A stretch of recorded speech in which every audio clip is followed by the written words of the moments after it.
Welcome to the Juan on Juan podcast with your host, Juan Ayala. All right, we made Mark feel uncomfortable there with my pronunciation of necromancy, but that's how you say it, bro. That's how you say it. Here we are, episode 108. It's a special number in Hindu and other religions, I guess. The way I see it is 1 + 8 = 9 in Pythagorean terms, which is the number of man. The seminal number, because it looks like a little sperm. It's 9 months of the year, right? ParanoidAmerican here is talking about man and cows, how they relate, and the, would you call it gestation period? Yeah, I mean, I grew up in South Florida, so there was a lot of cow fields, so you learn a lot about. No, I was just kidding about that. But no, the thing that was interesting is that humans have a typically long gestation period compared to other animals, meaning that after they're born, they still have a lot of time to kind of like bake until they're ready. Otherwise, you know, humans will just kill themselves by existing, and it's fairly atypical, except for cows. So apparently for humans, it's 280, and for cows, it's 280. It's actually 40 weeks too. That's another significant number, because it's what 40 days and 40 nights or something like that in every religion, with the Exodus and all these other religious scriptures. So that would make sense. And it was tying into the 108 because the reason why we've got those exact ratios is because of how far, if you believe in the actual sun and the moon, and the geocentric it's model, fake and gay. That the number 108 is because of the distance between Earth and the sun and the moon, which kind of just makes it perfectly so that the sun and the moon can appear about the same size and share about the same amount, 40 days, 40 nights. Like that cycle exists because of that ratio of 108. And without that, it would be a different existence, essentially. Well, that's what this guy was talking about. He was talking about how it's literally linked to existence and life. But before we get into it, I want to introduce everybody.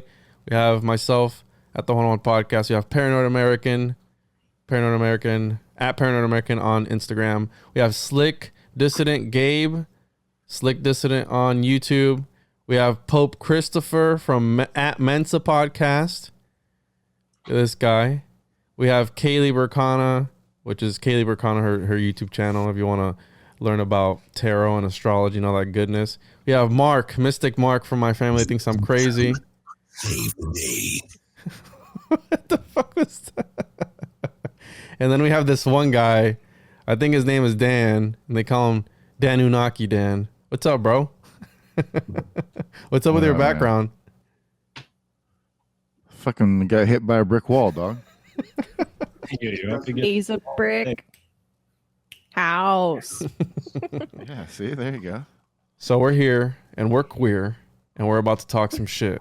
Get used to it. Yeah. So anyways, I think Roman said he couldn't make it, so we're not going to have homie Romy, and then another person bailed out, but it's all good. Here we are. We did what we had to do. That's right. We did what we had to do. I want to just plug the zine coming out very soon. Ignore the margins, as ParanoidAmerican was pointing out earlier before we went on air. But the first one is going to be on the Homunculus, and we will be making it a group project, right, with some people who are going to contribute to it. Occultist Monday, The Hidden World. That's going to be out very soon, hopefully in a couple days by the time this is out. And yeah, it'll be on the Homunculus. And why'd you laugh, Chris? Because the Homunculus is a very serious topic, bro. I feel like you're just like walking around your house, just like jizzing on tables. I'm alive, dude. Don't clean that up. It's going to grow. That's my little guy. It's the gestation period.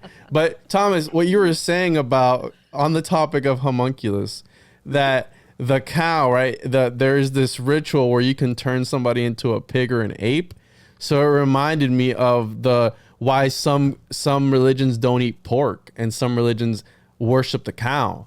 What if because of this magic, they were turning people into pigs? And there's obviously the whole Mind Unveiled video that he put out recently where it got banned, or it was Exertus's video that got banned on pigs being people because their anatomy is so close. Just recently, the person with the pig heart transplant died recently, I believe, or pig heart valve or something. So there's literally grimoires that would teach you how to turn people into other animals. If you could turn a person into a pig, but you could still slow roast them over 24, 48 hours, then I don't know, man. I don't know if I'd have that much of a qualm with it. Are you in support of it, though? Like, are you in support of turning people into pigs to eat them, or? I don't think we're there yet, but I think if once we actually have some serious discussions about we're all going to start eating crickets, I might be more open to that concept if we want to debate it. Right now, I'm going to say no. It's a hard no, but I can see that, there's trajectories which would put me at a soft maybe. I have a comic idea. It's not a hard no. It's a soft no. Well, I can see where it might be a soft no. Like it's a hard no now, but I can see it's over there. It's like a red light right now, but like it might change. Yeah. I can see the light like 2 or 3 down, and that one turned to green. Dude, that's Juan at the gay bar. A soft maybe, dude. A soft. I'll try anything once, right? It's like whatever. But I have a comic idea. Check it out. Thomas, dude, I'm an occultist. Suck my dick. No. Check it out. Comic book idea for Paranoid American comics. Here I see it. It's the apocalypse. There's no food or anything anywhere. This character comes across a grimoire. He comes across a grimoire that's able to turn the survivors into different animals. And there starts to be a war of factions of people turning other people into animals, and they start eating each other. Is it considered cannibalism if you turn somebody into a pig and then you eat them? Well, tune in to find out on whatever fucking Issue 2 of the Oculi Monday. Yeah, there you go. Yeah, the Occultist Monday. We're going to have a story in there about fucking eating people who were pig people. I don't know. Whatever. Anyways, I thought that would be fun. And maybe some barbecue recipes. But that's a part of one of the things that really messed me up about the Kabbalists, right? The Jewish sect of Kabbalism, where there was this rabbi that I was listening to, and you know how they say that you have to reach a certain age, I think it's 40 actually, where you're able to actually read this text to be able to comprehend it. If you read it anywhere before that, you're not able to comprehend it. But one of the things that he's going on about, right, about this mystical interpretation and all these things about this certain book, I forgot what book it is. And he's talking, just having a conversation into the camera. And he talks about how back then there were these rabbis, I guess, that they were living underground. And in order to survive their meditation, they would transmute meat and eat the meat. And then he just fucking brushed over that and was like, yeah, so this is why you have to learn this and it's sacred. Now I'm like, can we rewind and go back to the fact that you just said transmute meat out of nothing using magic in order to eat it? Like, like what the fuck is all that about? And he just goes over that. What does that mean exactly? What do you think? He said that when they got hungry, they're just like abracadabra, boom, here's the fucking cheeseburger. You start eating it, you go about your way. And that's it. So, like, how delirious from hunger do you have to be to believe that a rock is actually a hamburger? You know what I mean? Well, I mean, we can talk about Catholic Mass, right? And the transubstantiation of a little cracker into a piece of flesh, and some grape juice into some blood. So that's basically what the dinner with the Lost Boys and Peter Pan was all about. the magical invisible blue goo. So I wrote an article about Jesus being a homunculus, right? And this is in the Occultist Monday, by the way. I went there. I did a thorough combing of the history of the homunculus, and I think that's why the body of Jesus is cannibalized. Look at Mark's face, dude. Bro. He's just like, dude, don't. This is the look of a proud father. Even though Juan is not my son, I inspired Shut up. Shut up. Homunculus. And then last week I told him about this author I interviewed and how Jesus might have been a golem. And look what he's done since. I'm so proud of you, Juan. You wrote a whole article. I think that's a roundabout way of saying it's alive.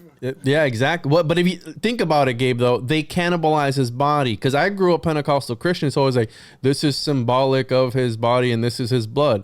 Well, in order for you to get a magical, because the whole thing about the Eucharist is what? To get ascension, right? To be saved. Essentially, it's magical. It's magic.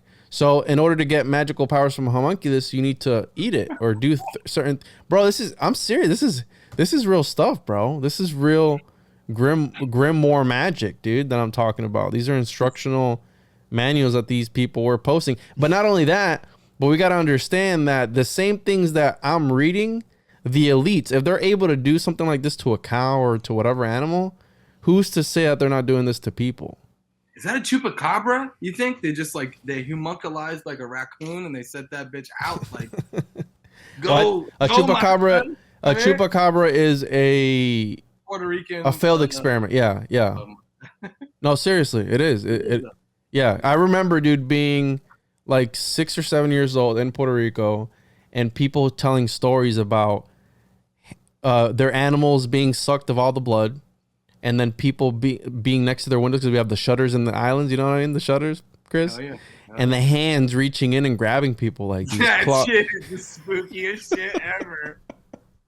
I remember as a fucking kid hearing about this, and in Puerto Rico it's mostly mountains and farmland, so it kind of freaks you out a little bit that there is literally something in the wilderness. And I've walked through the Puerto Rican rainforest before by myself, and you know how that song goes, why does it feel like somebody's watching me? I was walking by myself and it felt like I was being watched, bro. Oh. Yeah, exactly. It's really fucking creepy, dude. Now where Michael Jackson is hiding in the Puerto Rican rainforest. It's just Pac, Michael Jackson, Big, like who else? I don't even know, dude. That'd be so sick. Biggie Smalls, right? Yeah. That's another one. Biggie Smalls. Who else we got in there? All the 27 Club. They're just mad old now. There's a fucking portal. Kurt Yeah. Cobain. There's a portal at the center of the Puerto Rican rainforest. So, but yeah, the Chupacabra is a failed experiment. It is, dude. It is. Like, did you know about the Puerto Rican experiments that they were doing on the people for like the longest time? Yeah, don't they still think it's like 1930? No, it was not Cuba. Podcast is there's a record for all this, folks. Go back 2 weeks ago and listen to me tell this also to Juan. Is this just the Mark's greatest hits? Like, what episode is this? We're about to mute Mark because he's having some technical issues with his microphone. Anyone ever seen the Montauk monster that was apparently like the bloated? Some say it was like a bloated raccoon that washed up on shore, but it's spun into a whole bunch of different theories, and it being close to Montauk and Camp Hero and everything, it just invites all kinds of fun speculation. Oh, yeah. Plus, there ain't shit out there on the tip of Montauk out there. It's like way out there. It's weird. Montauk's got that heavy MK, the MK program hanging on that word real heavy. Well, that's where apparently there was supposed to be a god share that they would bring like the graduates of Monarch over to Camp Hero, put them in this little chair that was underground, and use this whole big satellite for like the amplified astral projection. It's kind of like the storyline from Stranger Things where the girl can like astrally project and see where the Russian spies were at or the Russian general and like tell them. That was essentially happening under that big ass satellite dish on Camp Hero with this god chair underneath, or or so they say. What if the Montauk monster that they found, that like a weird looking pig with a beak, what if that was just a cover up and there is an actual Montauk monster that looks scarier, but now that they, you look it up and you just find this gross like corpse instead of maybe like what the actual monster looks like, which could be like a MK Ultra victim or something. Who knows? So I wanted to talk about that. Looks actually, like me taking a nap.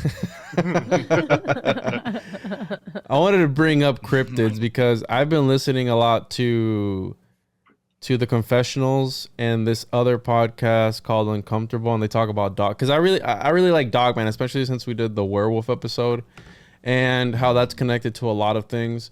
But some of these people are full of fucking shit, aren't they? It's like really fucking dumb, where it's all these not throwing shit at anybody, but a lot of these podcast stories that they're telling, it's all firsthand accounts.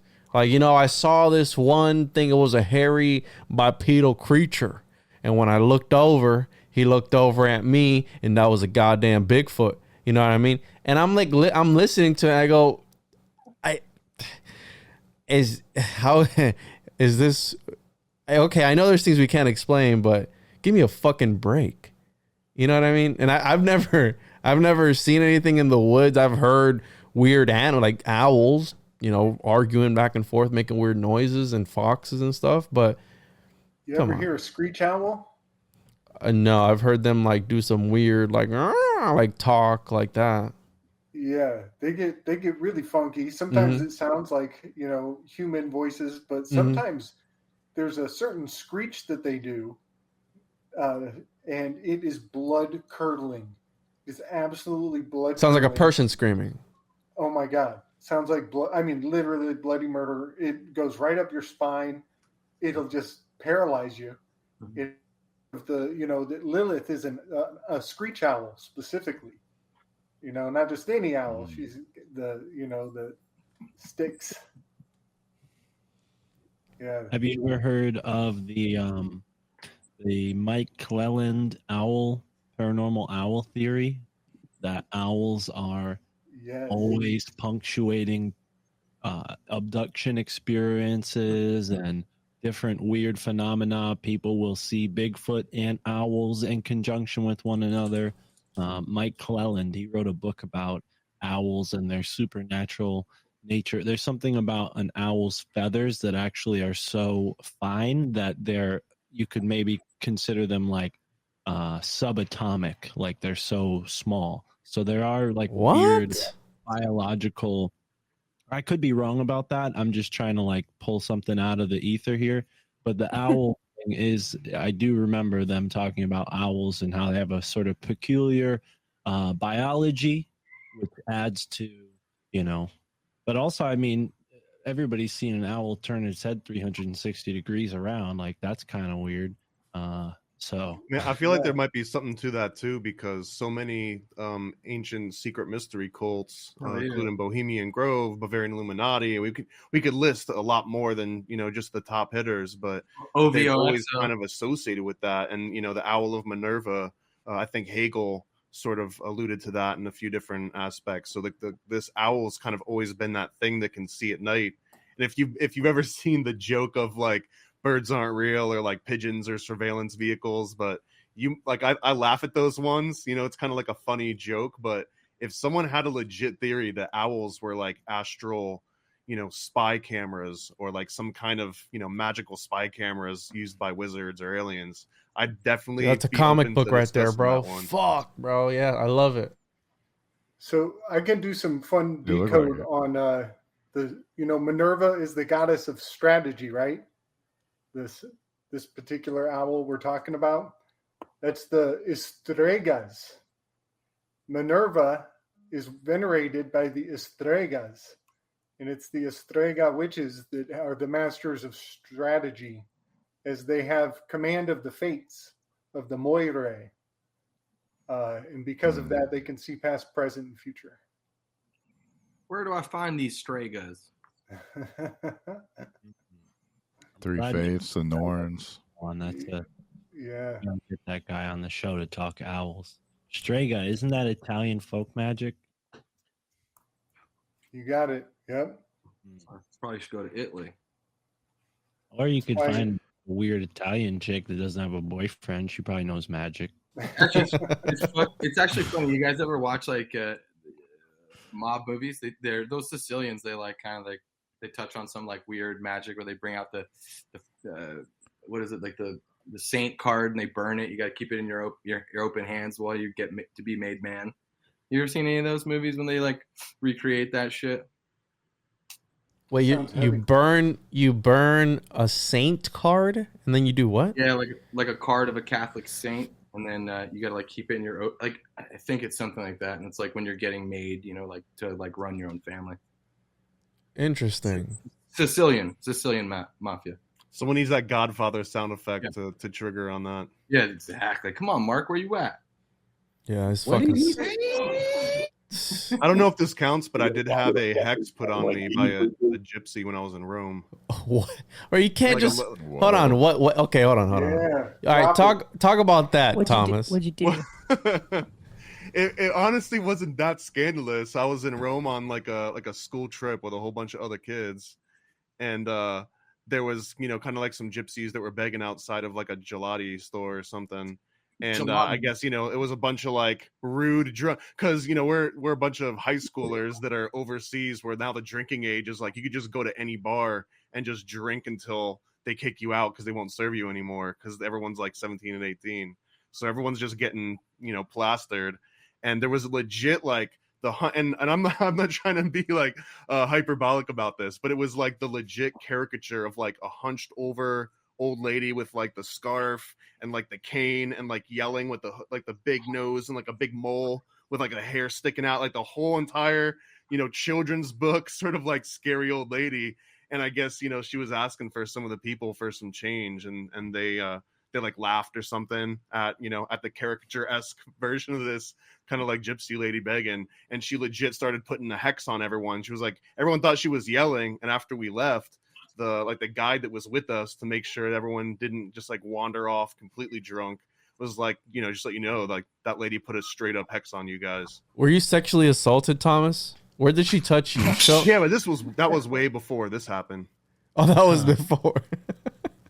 Thomas, that was very rude of you. You should have been nice to that old lady. She could. Well, that honestly, I was like 13 and everyone else was like 17, 18. So if they were drunk, like I was beyond drunk at that time. And I definitely wasn't mean to her, but I got, the whole group got the hex. She didn't just single out the two. I mean, maybe. I mean, my luck's not the greatest, so maybe. I don't know. It's just like this like rock in a shoe hex where it's just like shit kind of won't work out forever. I'm just saying, I mean, if there's ever going to be a time we bring up Italian magic and girlfriends and black magic, like I don't think this topic will ever come up at a better time. So there you go. I got legit text.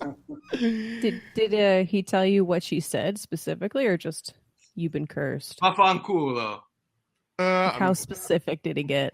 I wouldn't know. I mean, again, I was 13 and I had drank like 2 bottles of Manischewitz. You think maybe this is why you've never amounted to anything in your life, Thomas? Maybe this is. It was all about the hex. It was all about. It's like we're literally finding out on a podcast why Thomas has had like the worst luck of his life. I've actually got something even worse because on that exact same trip, I went to the Vatican and I might have stolen something from the gift shop. Oh my! No, bro, that's good luck. Bro. Juan, you're one to talk, Juan. You're a homunculologist. What kind of nasty? That's like micro dirty jobs. Like, what do you? No, listen, dude. I am helping the people. I've legitimately had people write to me asking me how to take care of their homunculus online. All right. I've had people confide in me asking me about homunculus specific questions. This is a new and upcoming field. It's very exciting, and I'm at the forefront of it. So, Bro, when can we start selling homunculus starter packs on Etsy with like the food and like a little cage with like a nice little environment, Yeah, absolutely. Like a little microbiology. Oh, you gotta sell veils. So we can do like veils, and we can do like jars and shit, vessels to keep them in. That's what you have to keep them in. We're talking about selling magic mushrooms, right? Just to be clear. No. If you market that properly and put it on TikTok, you'll get all the baby witches. They'll be like, yes. Yeah, we want to. Those are the ones that ask you for You can make a killing for the time of your birthday, right? No, you run away if they ask you, right? What's a baby witch, Kayleigh? What's a baby witch? What is that? It's this really weird movement that's been going on for the last little while where liberal girls think that they're witches and they're like, I'm a baby witch. Because they have blue hair and shit. Yeah, basically, yeah. And to be fair, that was one of the best scenes in The Craft where she changes her hair. So that's legit witch stuff now. That's canon. Yeah. Wait, so it's a what, a Gen Z or something that thinks that they're a witch by dyeing their hair blue? They learn everything through TikTok, and each spell has a fucking dance with it, and they have like 5 crystals and think that they're casting actual spells. Is this a self-prescribed name? They do like they do like one candle magic ritual thing, and then they call themselves a witch. And and where were they all when I was 18 and going to crystal shops? What the hell, man? I really missed out on that trend. I was a nerd. I was going to crystal shops like, what the hell is this guy doing here? A bunch of old ladies and me. I mean, there's got to be a concept of like natural talent, though, right? Like the kid that picks up a basketball for the first time, or like the controller and schools you in Madden on his very first try. There's got to be the baby witch TikTok, crowd out there where they go and do that one spell, and it's like the most magical spell ever. I don't know how it would turn out, but no, the spell is that they're all enchanted by this politics and commercialism. But yeah, I think people, that's nothing new. People have been playing around with magical spell kits and stuff. It depends on where. Now that the internet has made everything kind of more universal. But we've had that kind of thing going on in New England for a while with like Salem and, the goth, type people always. Remember Indigo children? That feels a little bit similar to that too. Yeah, this is like, that's like me. I would consider me and Juan, we're Indigo children born in 94. What does that mean? I don't know what that means. Remember, I was raised Christian. It's just like, it's like a term that people were using in the 80s and 90s to describe like this new age, like evolution that was going on, or at least they hoped and thought it would happen where, because everybody was becoming more enlightened, the next generation would just have all of these sort of ideals inlaid within their psyche, which is true for the most part. It seems. Boy, were they wrong. Generations are a little bit. Juan, you've literally never heard of this. Remember last episode I was trying to talk, we're talking about rappers. There's a bunch of rappers that are into this shit. And one of the ones that I feel like you made fun of his name just because I said it, because you're a fucking moron. But Joey Badass, all those dudes rap about being indigo children. And it's basically, it's a bunch of people that think there's a group of incarnated souls that all came what the fuck? to the planet at the same time to make it better. Yeah, it's true. It's like what they think. Yeah, it's like the older version of like the star seed, right? If you've heard that term, right? To be fair, isn't Joey Badass the one that almost blinded himself from staring at the sun? He's trying to eat that sun energy, dog. I don't know, but I mean, does he expose his whole asshole though? I was waiting for it. I was waiting. Hey, gotta spread them cheeks, boy. Dude, that's the perennial energy. You gotta sun the moon. That's an important energy channel. But you gotta moon the sun. Yeah, unite the opposites, Chris. Okay, you get out there, you raise your full moon to the full sun, dude. That's the most metal thing I've ever heard. But what's it's a glass half empty, half full kind of thing. Doesn't look very metal. Emotional, damn it. All right, Juan, we need to retire that sound effect, okay? We need to retire that. What the fuck? Yeah, what the fuck? Damn, bro. It reminds me of watching like an old like Kill Tony with Red Band just going crazy on the iPad with like the same sound effects. That's what he does, dude. Fuck you guys. How's that? What is that? Is that Suicide Boys? What is that? Smoked out, dude. You're all smoked out on that freaking. All right. Anyways, that sounds eerily like what Scientology's about with the fallen souls and all this stuff. Yeah, they get smoked out. Scientologists, they get smoked out for sure, dude. Got chronic.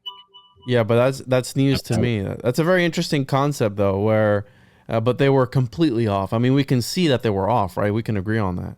Well, I don't know, because it wasn't that the entire generation was going to be all indigo children. It was that indigo children was a new phenomenon where children would just inherently have like another level of understanding, enlightenment, but it probably was still like little pocketed.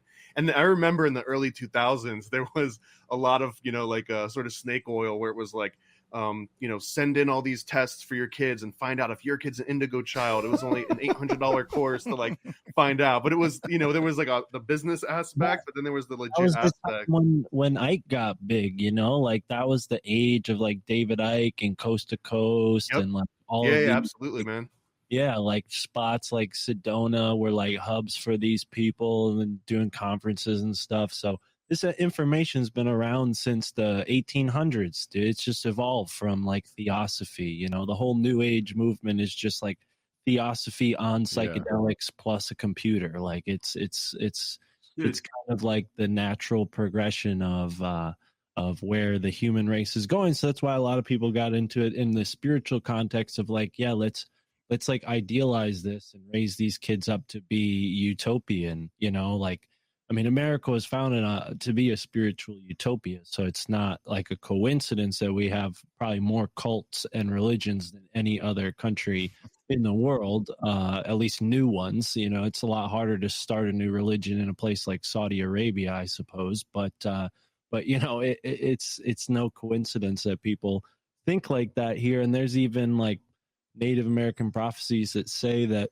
the spiritual light of the earth will go dim for some time, but it will remain, the embers will remain like kindled here in America, and the torch will be relit, and this place will inspire the next age, the new aeon, which is why there was so much emphasis from the colonial powers to get over here and reclaim these really old civilizations, hence the Tartaria psyop, because they don't want you to know.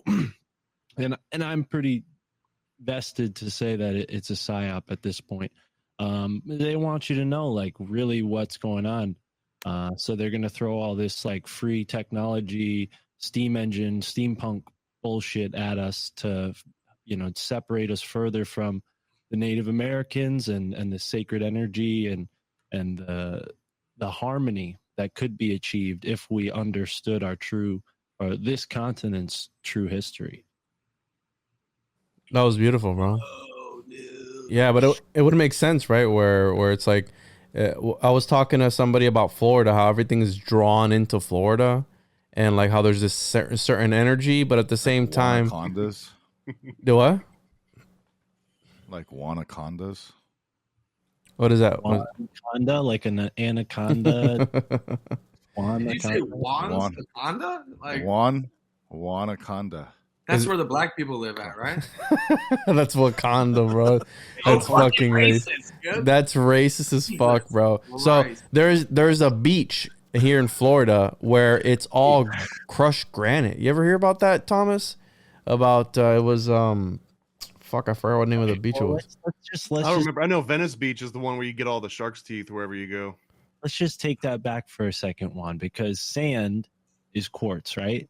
And granite is composed of quartz. No, it was like something crazy that I had never heard about before. It was either quartz or something like that, and it's only found in this specific beach in Florida. The point being that something is drawing this down to that specific area.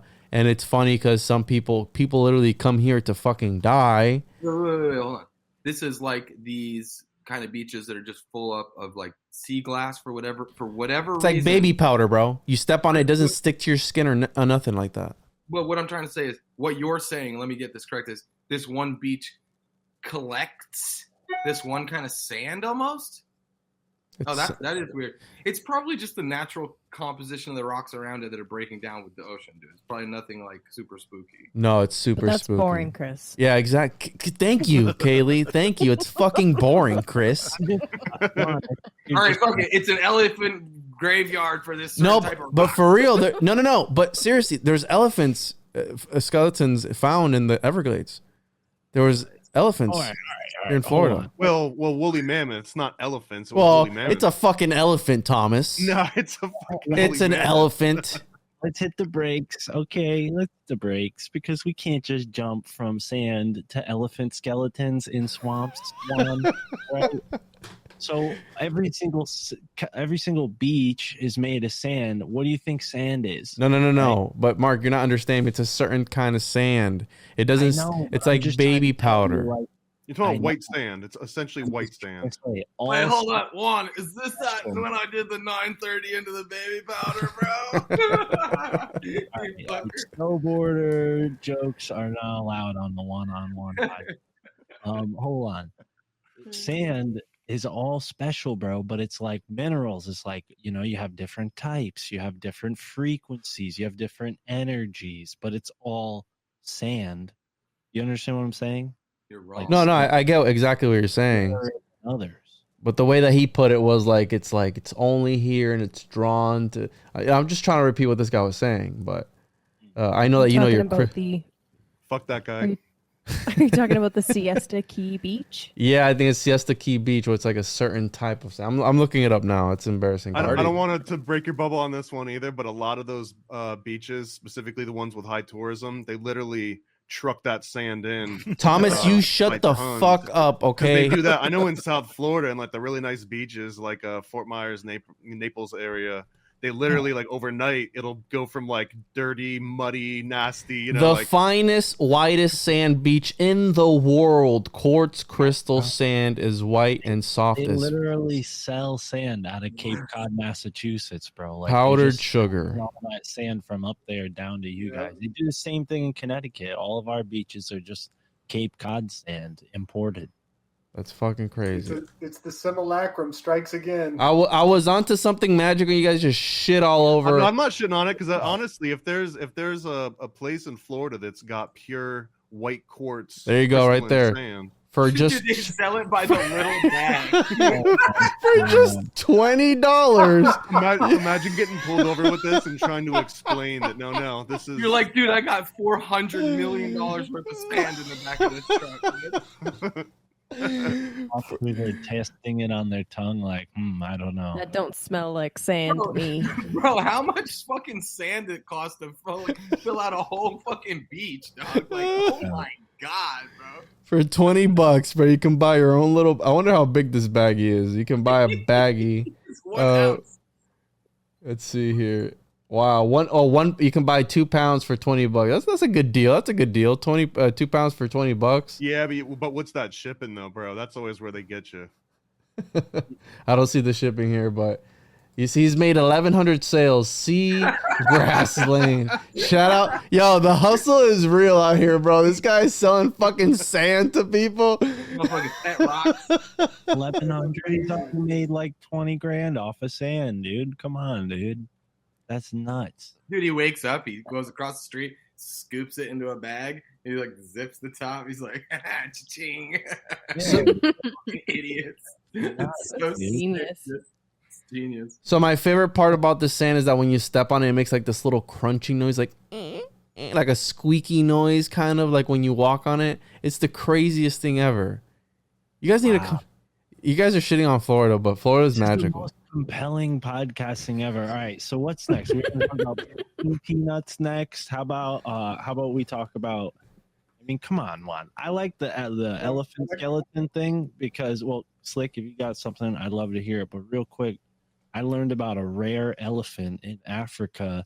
Apparently, it's the last one of its kind, and this guy who was researching it, looking for these elephants, he encountered, get this, a humanoid creature that looked like a 4-foot-tall Sasquatch, and it was hanging out with these elephants. That was Thomas's brother. Don't talk about elephants and Mini-Sasquatch in South Africa, bro. I mean, I don't know. Sounds like a fucking party over there. Go down that rabbit hole, but I think Slick Dissident's got something. Well, I was thinking that the white beach might be like, the ash from the Atlanteans or whatever that little building off the coast once was. Well, it's funny you say that, Slick, right? There's this homeless guy. Well, he listen to me, Chris. The guy said he wasn't homeless, but he looks like a homeless person. And this guy was claiming that, remember that map that you built, Gabe? the death card that was pointing towards St. Pete, which is also where Michael Hoffman and what's the other guy's name, Mark? Michael Hoffman and the other guy? Shelby Downard. There's something else I was listening to recently where they said St. Petersburg might be like this holy spot, like a lot of interesting. Well, they're saying that it was the original Garden of Eden. And it's funny that when we did that episode on Florida, the map that Gabe came across was pointing towards St. Pete. Then Debbie Downard and Michael Hoffman were in the same area. And not only that, but they found... It's not Debbie Downard. It's James Shelby Downard. What the fucking Debbie Downer, whatever the fuck the guy's name is. You know what I'm saying? That they're in that area. This is King Kill 33 here, man. If he even existed. This is like great-grandpa of David Icke and conspiracy hierarchy. To his face whether or not James Shelby Downard existed. And he said, yes, he didn't even flinch. On record. People could listen to that. I just got to be on record that James Shelby Downard is an absolute OG, and that his book Life and Times or the Carnival of My Life or something is absolutely the #1 book you should be reading if you haven't already. Mark's gonna pull it out, I'm assuming. Yeah, he's got all types of books. He's gonna flex that. I'm jealous. No, this is where King Kill 33 is, but I don't recommend people buy this book. It's really gross. I hide it behind other books. Well, can I see the cover? Can I see the cover for research purposes? What's so gross about it? So gross about it? Well, it's a collection of articles, much like what you're trying to do. So, even though James Shelby Downard's article is cool, the other authors range from psychopaths to creeps to just straight up crazy people, because this is a collection of apocalypse culture articles. So not really my cup of tea, but I like the King Kill 33 thing. So he's got another book. If you I would add it to your reading list. It's called The Carnivals of Life and Death. Yeah, and it's basically his diary for the first 20 years of his life. Oh yeah, okay. I've seen that. That book I think is very expensive now online, but That's great. Yeah, I just saw it's like $200 or something. That's crazy. I've got a copy behind me somewhere. Uh-oh. So Juan, I shot you a copy of that map off of the death card. This was from our Florida jam we did. Yeah, that's interesting, Mark, that somebody thinks that it's the Garden of Eden there, St. Petersburg. Yeah. It's a very supercharged name, right? Well, the reasoning behind that, because the guy, we're trying to get him on the podcast, but we think he's dead. But the point being that, I'm pulling this up, that he believed that along this entire coast of Florida on the west coast, they've found these anchors, being that a lot of the intercoastal of Florida is man-made, and that's one of the explanations behind Atlantis and all this. And I'm sure Dan can chime in because they just recently did Atlantis, but the idea that it's man-made and it's a circle, a concentric circle. He adds that onto, and then along this entire west coast, they found these anchors that they were just using at random cities in Florida as place markers inside of parking lots and all this stuff. I'm gonna pull a picture of that up. Bro, remember what I accused you of earlier? I just did the same thing to you, because what I just said earlier, I learned that from you when Dan and I and you yourself talked on our podcast. That was us, right? Yeah. That's sorry. We were talking about last. How could we have forgot? Dan just reminded me when he popped back in with his smiling face. But yeah, that's crazy. Michael Juan and I did like 3 or 4 episodes about this on Your Handbook for the Apocalypse, which Gabe has been a guest on that show, and one of the few guests we've ever had. And yeah, it's interesting because Mike has a personal connection to St. Petersburg as well. So they found these ancient stone anchors found along the west coast of Florida between 2,000 and 5,000 pounds. And this is literally, I don't know what they're called. They're called Moors' heads. They're named after the ancient sailors, the Moors, who traveled around the world. According to Ross Ben, they traveled throughout the New World before Columbus, up to maybe 1,000 years before Columbus. So interesting. The Moors and the Olmec heads maybe are connected. You have this ancient culture of people from Africa who clearly knew how to work stone, and they would use those as anchors, but they're called Moors heads, and some sailors in Ireland and in the Great Britain and whatnot, they still call them anchors Moors heads. They don't call them anchors. I think this is the guy I told you about that is super passionate about Florida being the Garden. I'm going to look him up here. So this is old dinosaur skull that he's next to. What the hell is that? No, it's a hole. I think it's more anchors with holes in them. I know. I'm just. Esoteric Eddie told us that the Olmecs in their mythology say that they were led here by basically Thoth, by Thoth. By Hermes Trismegistus.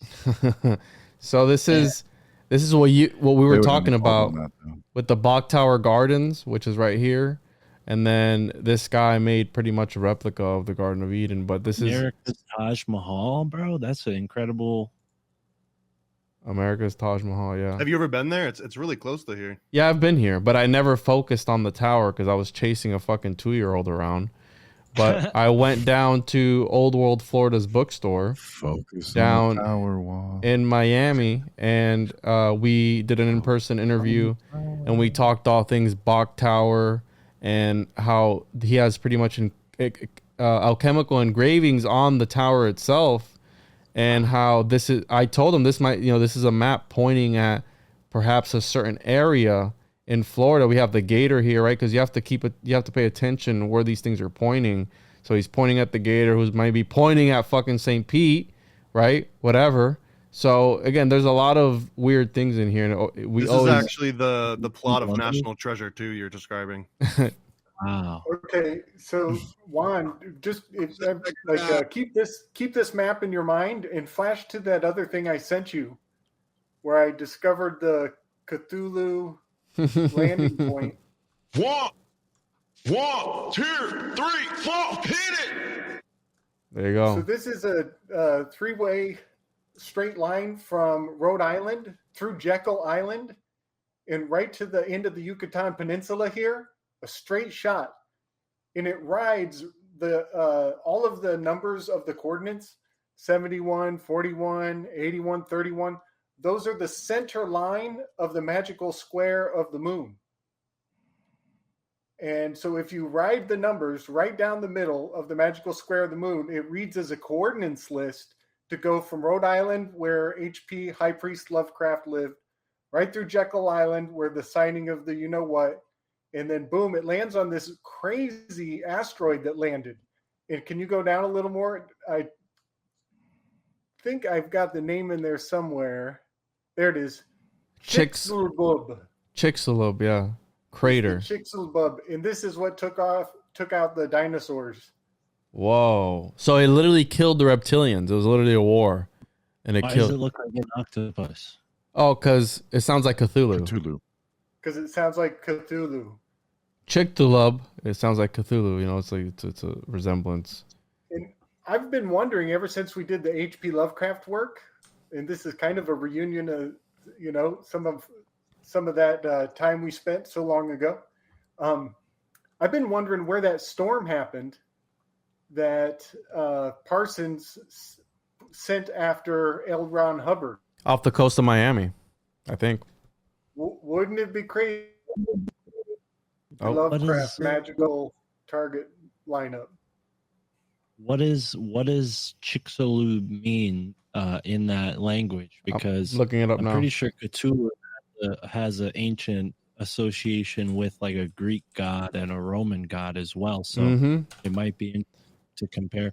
I've never read H.P. Lovecraft. I know when other people who haven't read H.P. Lovecraft hear those terms, they're like, what the fuck is Cthulhu and why am I supposed to care about fiction? But when we look at things through a syncretic lens, I guess you could say, well, hey, H.P. was basing Cthulhu off of a real archetype.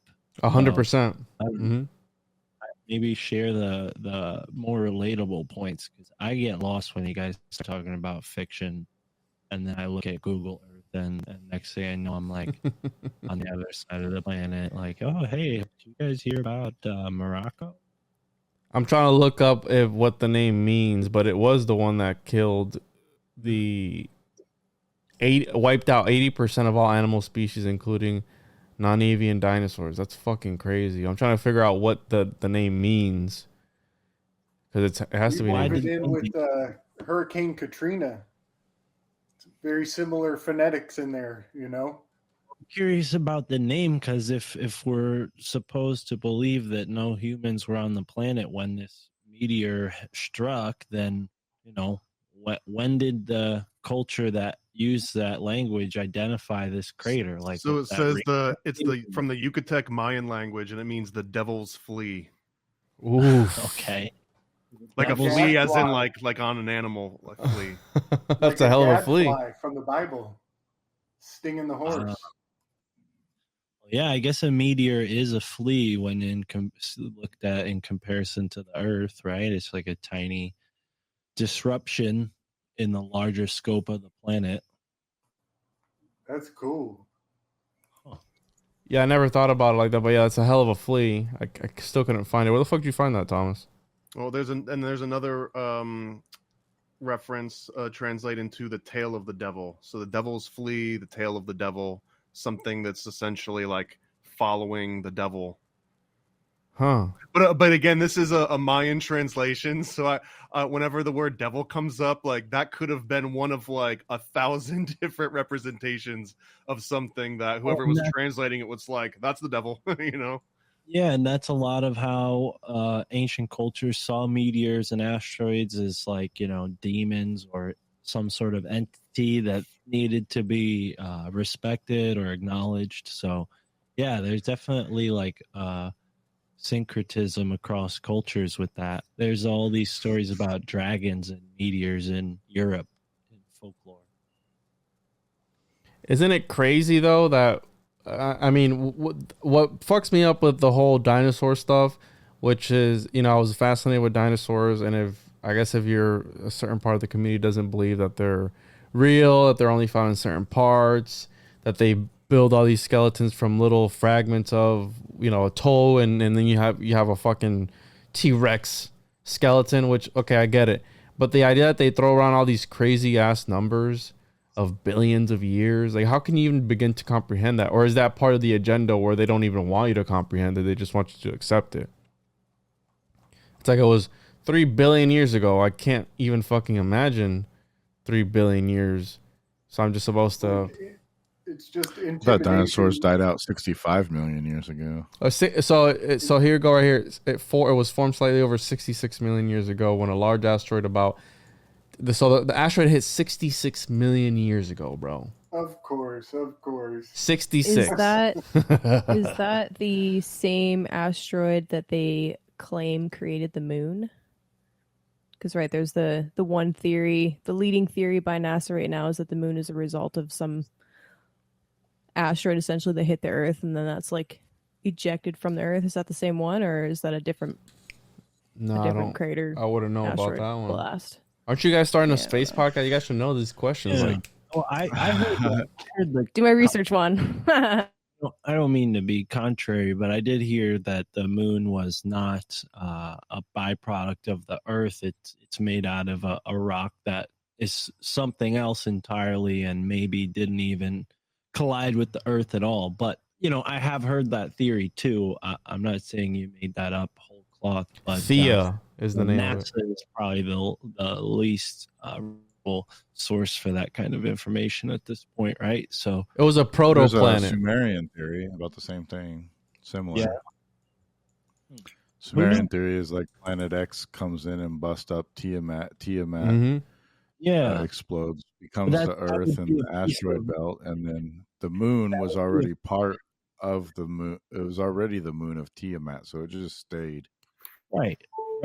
But it didn't like break off from the Earth. It was something that broke off from like what used to be next to Mars, aka Tiamat, but now is the asteroid belt, right? That that ancient planet that blew up, created Mars, our moon, and everything in the asteroid belt. I think they say that it locked the moon into the tidal. Okay. Whatever it tidal lock that the moon has with the planet is what happened when when the planet hit Earth, or I think it was actually satellites of Marduk that like beat up a bunch of different planets and sent ones into different orbit, and then exploded Tiamat. How could we ever know? So even if someone did know and they wrote a book on it and they did a whole theory, like how could you trust them? Would you believe them? Right. Like someone might already have published the truth a while ago, but it might have just gotten like 2 stars on Amazon and no one ever bought it after that. Yeah. I will say that the interesting thing is, like in Bok Saga, they say that the world was in paradise and it wasn't tilted yet, and then 50 million years ago, something happened and created the tilt of the Earth and the galaxy. So that would be something cosmic. So if a meteor did hit Earth at that time, it could have thrown Earth into Ice Age and made it have a tilt. Is there anyone else here that knows more about Planet X and like Nibiru? Because I remember vaguely that there was like this like super long elliptical orbit that I guess where every once in a certain number of years we become very, very close to Planet X. And I've heard some theories that Planet X is a water planet, and that when it comes very close to us, the coolest one that I've heard, and it might have been from a John C. Lilly rabbit hole, the guy that lived with dolphins, but that dolphins are the sentient beings on this water planet, and then when it comes close enough to Earth, they can actually like either like jump over into Earth, or that they can like telepathically communicate what the with the fuck that are here on Earth. Bro, that's from the Hitchhiker's Guide to the Galaxy when all the fish flying off the fucking planet. Yeah, I was gonna say Douglas Adams. It's funny. You know what I'm saying? This is connecting to what I said earlier about the elephant researcher. So one thing that this guy found out when he was finding, rare South African elephants, was that this lone South African elephant mother bull, I don't remember what the name for a female elephant is, she was communicating with a whale in the ocean, bro. They were communicating because these blue whales kept coming to this same spot off the coast where this elephant was, and the guy was like, they must be communicating with each other. And it was this magical moment. He's just sitting there hearing all the sounds, and apparently elephants and whales speak using the same style frequency. They have the similar organs in their bodies to make sound. They're actually talking shit with each other. Maybe elephants just like to fuck whale blowholes. Dude, they both have blowholes. I mean, a whale blowhole is just they have like a trunk that's been symbiotic relationship, Yeah, it's like it's like a trunk tuck. They tuck their trunk behind their head for thousands of years. That guy's source is like, hey, trust me, bro. These animals he's high as fuck sitting next to the whale and the elephant. He's like, they're just talking, man. They're just fucking talking, dude. Exactly. Story. Yeah, my favorite idea of Planet X and Nibiru is how the Kuiper belt and all these belts, they're asteroids, they're broken up rock, and essentially it was that this is a result of collisions. It was an entire planet that just broke up into a whole bunch of different pieces, and that's what makes these asteroid belts. The one right after, the one right before Mars or after Mars, and then the one on the outer skirts. But yeah, how you're talking about, Thomas, where it's a big elliptical that it comes in and out, and that's why we got all these changes every 2,000 years or something like that, where the gravitational pull is the strongest and it affects everybody on the planet and all this shit. I've heard him say that it's not like ecliptical, like in the same spinning motion, like when you see a diagram of the planets and how they're all on that same like equal line or whatever. But this one is actually like north to south, or like south. It's kind of this way instead of this way. You know what I mean? Yeah, yeah. So that's why we can't see it all the time, because we're not looking. It's underneath us. It's down. Yeah, it's underneath us. It's Tartarus. It's hell. It's kind of more of a what's that one thing where it has like wheels and wheels. Concentric. It's like a little. It's a seraphim. Called something. One of the angels? No, not the angel. Like the little thing you have on your desk, and it has like circles, a gyroscope. Circles in it. The armillary. Gyroscope, yeah, like a gyroscope. Yeah. Yeah. So like the planets even like don't really necessarily all move around the sun and like that, but more of like a gyroscope fashion, and they have different orbits around. And well, we know allegedly, I know space is fake and gay and stuff, but allegedly Pluto's is a little bit off like that too. Mm-hmm. That's why I know aliens come, dude, because it's like gay party in space, and they're like, why would we want to go down there, dude? We're out here sucking dick, flying around, dude. Shit is lit, having a good time. Original bad boy sound. Sorry, I'm retarded. No, it's all good. But that would make sense though, right? Where it's like the waters above and the waters below. So whenever it's above us, then it would be the waters above and the waters below. It's just Earth is bullshit. It's like going to Tijuana. Like, ain't nobody going to Tijuana. I mean, you could, it's fun and shit, you know what I mean? But not all the time. You know what I mean? You'd rather go to the beach. You know what I'm saying? Yeah. Tijuana, it's for a good time. Once in a while, you want to go see a zonkey. It is what it is. You know what I'm saying? Yeah. Most times you want to go to the beach, though. So this planet, I just figure, like, if you got dimensional travel, all this jump seat, this, that, you know what I mean? Whatever. Bitch, I'm going to the beach. This is the last place that you'd want to. So we're the shithole of the universe, of the solar system. No, dude. We're like the Florida of the universe. Pretty much. Where you go to die. Does that make the Bermuda Triangle like the hole that the toilet flushes down? Well, there's levels within. They say it's what, turtles all the way down. That would mean it's turtles all the way up. That means this thing's a jail all the way down. You're paying taxes at every level. You can't go to this country because you got the wrong paperwork. It's a jail within a fucking jail, dude. This place is bullshit, dude. Well, that's the whole Gnostic worldview, though, right? That's what they were talking about, that this planet is a prison, that your body is a prison for your soul. So it wouldn't. These guys were. That's why they were killed, bro. I feel like they were onto something, and they were silenced by the powers that be because they knew that. I've always found it really intriguing that as a person, you can literally travel anywhere in your fucking head, anywhere. You close your eyes and you can envision yourself floating through the Milky Way with fucking Joe Biden for all I care, right? You're just holding hands and you're floating away, and it's like you open your eyes and you're in this flesh suit. You're here, bound to this place, this desk, but in your mind you can essentially go anywhere. So it's like you just described like a normal night for Hunter Biden. That sounds like like a Friday night, right? Right? He's projecting with fucking Papa Joe.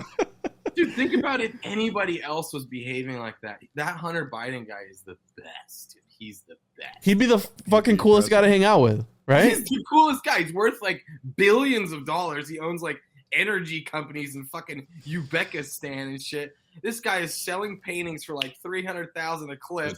They're bullshit. Take you 10 minutes. This guy is fucking sick, dude. Oh my God. He's fucking living the life, dude. But 100%. What's that one book that, or as Chris would say, 110? What's that one book where the elites disappear off to nowhere? It was Atlas Shrugged. By Atlas Shrugged, yeah, where they disappear to this outer world place. It's like, I think that exists, and that's why they just let shit go. It's haywire. It's like the rich kid takes his ball and goes home, and like no one can play baseball anymore because he was the one providing like the bats and the gloves and the ball. And I think that should exist, bro. I think that that's what the Freemasons, right? The Masons, when they're building all these buildings, I think they're able to tap into something. The real ones, not the ones like, there you go, you see? Not like the ones like Thomas that just go and fall asleep. But I'm talking about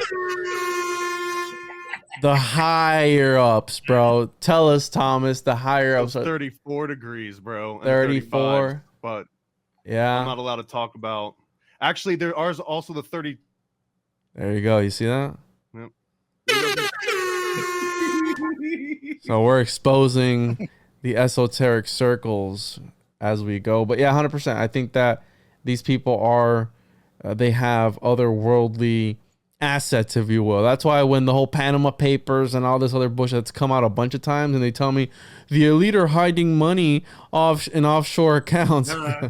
Man, tell me something I don't know, bro. Tell me something that's new, dude. Tell me about the lizard people in Hollow Earth. I want to learn about those. I don't want to learn about the money accounts they have offshore. Oh, who would have fucking thought about that, dude?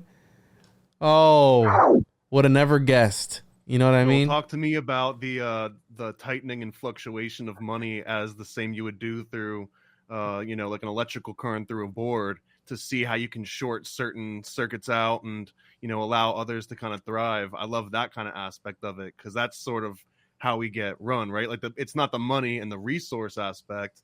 It's the literally controlling where the energy gets pointed and what gets the focus. So, and, I mean, that's sort of a very, astral sort of like occult aspect of it, I think.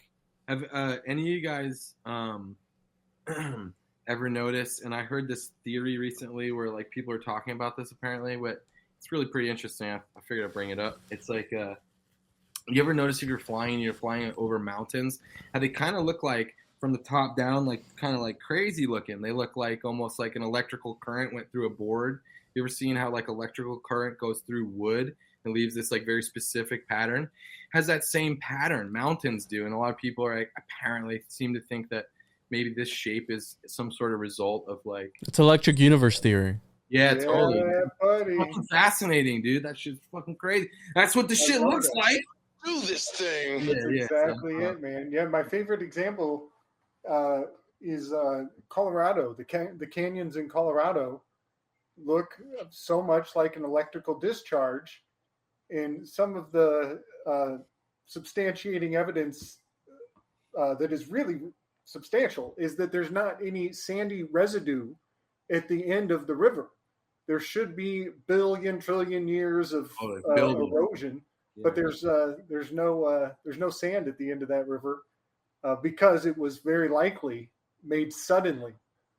And that kicks, I love this, that philosophically, it should kick the leg out from under the concept of Darwinism, which is gradual, everything's the same, it's always been the same, never going to change.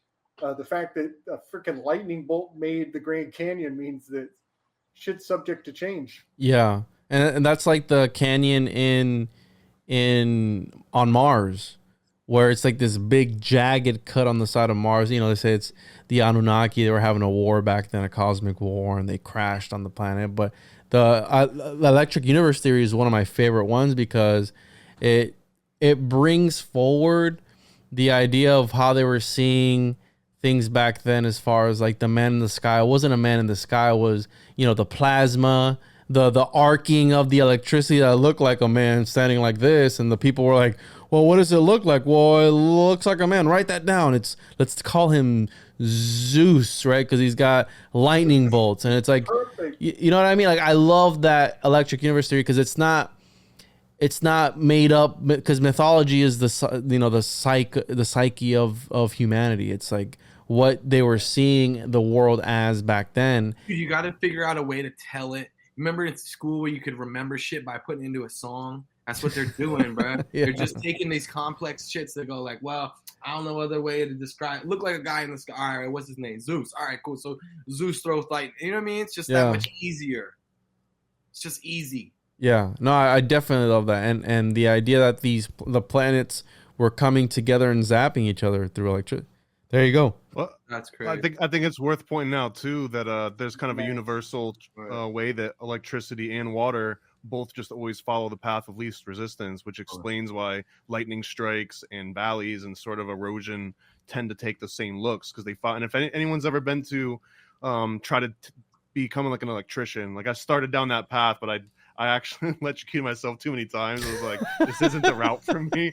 But like the most common analogy when you're trying to learn about electricity is always about water and about how like voltage and current are like how pressure and the ohms is like a resistance of the diameter of, you know, how you can increase pressure of water. They are like so completely directly linked, not just how they actually work, but how we learn about them. It's the same fucking words. You just say current. I mean, you just say, you know what I mean? It's the same words. Yeah. For Christ's sakes. You know what I mean? So yeah. Wow. Yeah, the water's above.